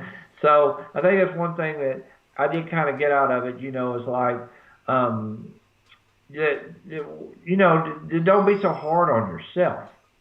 Right. And I could, some of those people, it was really sad. Like you said, there's parts where I teared up too, Jonathan, because you just saw these people and you thought, gosh, and he nailed them, like the guy just said, I feel worthless or something, and you're like, wow, you don't look like a worthless guy. You got a lot, kind of a nice looking guy. You got value, you have something to offer society.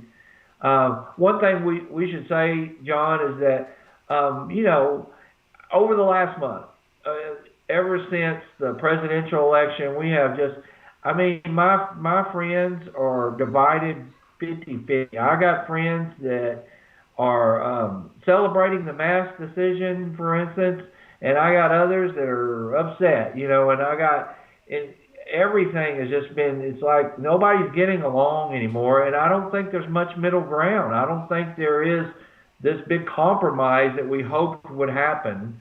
It's not. We have to come to reality that people have differences of opinions.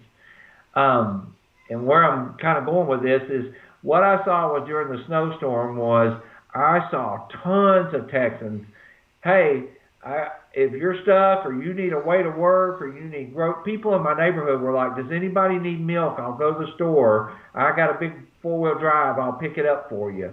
And, I saw people helping each other. When we get stuck in the ditch or we slide in the snow, we don't call the police. We stand outside our vehicle and somebody stops and they help and they pull us out of safety. We saw so many people helping other people. They didn't ask, oh, are you a Democrat or are you a Republican or what church do you go to or do you have your same belief system as me? They just say, hey, you need some help. I'm your neighbor or I'm here and I'll help you. And that kind of restores faith in humanity for me for a little bit. Even that's why we said we like arcade collectors because, a lot of them are on my Facebook page and stuff. We don't always have the same political view or in the same ideology, but at least we like Pac-Man, or we love Galaga or whatever it is. And those common themes can really help us all get along a little better. And we certainly need to get along better somehow. And that's why I'm going to bring it back around to in and of itself, Tim. But there's one part in the show in particular where he brings somebody up on stage. He calls them by their card. I am a whatever.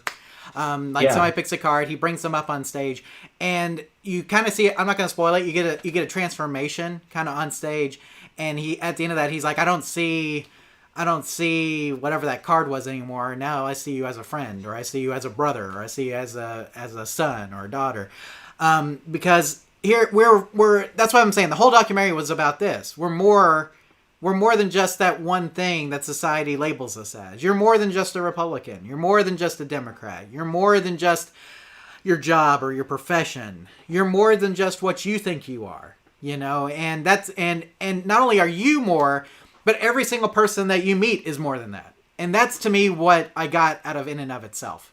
And that's why I told you to watch it, was because I feel like it's so good at teaching that lesson that it's about you and it's about all of us. It's about the fact that, you're more than just the one label that society puts on you, and so is every single person around you. Right. And that's what it's about. So that's why you should go watch it if you haven't watched it already. Tim, it's an absolute thumbs up for me. I cried twice, and I thought it was great. And I know that the illusions in it, are part of it, but to me, I just totally overlooked that and took away a fantastic message from it. So what did you think? Yeah. Made me think too hard. Made you think too hard. I think in the end, I have to give it a thumbs up. It definitely helps not knowing anything, watching it and really trying to get into it. It took a little bit, but like you said, in the end, it kind of really does open your eyes a little bit. And I think I think that we all need to challenge ourselves sometimes. Yeah. So watch it. Watch it In and of Itself on Hulu. Derek Delgadio. Watch it. It was good. It's a one-man show that was performed off Broadway. That's what you need to know about it. But it's more than that, and it'll help you see others in a way that's more than what you think they are too. So it's worth it. Tim, let's wrap this up real quick. Live chat real quick. Let's see. AMV, a Yane fan says, I missed the episode again. Well, you almost did. We're about to be out of here. Let's see. Seahorses at Night. How many arcade games do you own, working and non-working? Golly. Tim, you got a number offhand on yours? Probably about 10 and about 5 and 5 maybe, but you're probably way out. At some point I've owned 50, but I think I'm at 17 working and at least 3 non-working. So probably pretty close to 20. Right. So maybe more, maybe less. How many games total, different games have we owned over the last 20 years? Then that would be a unique number of views. Yeah, I couldn't tell you that number. Couldn't count them. It's 100. It's hundreds. Yeah. So when we used to go to the auctions, guys, we'd buy them up. They were cheap. So I mean, we've had a lot of games cycle through because of that. So I mean, it'd be tough to tell you that. Let's see. Danny says, "You guys have a great night. Thanks again for your help. Really appreciate it. I'll see you next time. Great show." Okay. And then Seahorses at Night says, Yellow Man good. Yellow Man good. So, but anyway, I think we're done here, Tim. You got anything else before we head out? I mentioned last time, I believe that the next live show is going to be on the 1st. It's going to be on April Fool's Day. Oh, wow. I guess we should come up with some sort of joke. We have in the past. We should warn that in advance. We didn't do one last year just because I felt the whole COVID thing was kind of inappropriate. But we did. We did the arcade repair tips pinball machine. We did the arcade 1-up 10-foot arcade game that they actually copied. They actually built it. So I mean, golly. It was an April Fool's joke that was so good that they actually built what the April Fool's joke is crazy. So I don't know. We'll come up with something. Maybe we'll throw it to Mark too. Tim, any ideas? No ideas. It would be we have to keep it secret. Just be prepared. Just be prepared that day. There you go. Sounds good. But we look forward to seeing you guys on April 1st. We'll do something fun. Maybe we'll come up with a fake story for the live show or something. I don't know. Throwing all sorts of stuff out there. I'm tired. Tim, let's go ahead and sign off here, and we'll see everybody next month. Take care. Thanks for watching, guys. Thanks for being here with us tonight. We appreciate you. Happy birthday to Tim again. Thank you. Happy birthday to Tim again. So hope you had a great one, Tim. Great birthday next month. Yeah, I'll have a great birthday next month. Actually, I'll still be 3 days away from my birthday when we for the next show. So technically, it won't be my birthday yet. So we'll see, though. But y'all have a great March, and we'll see you in April. Take care, everybody. Adios. Glad to hang out with you. Night.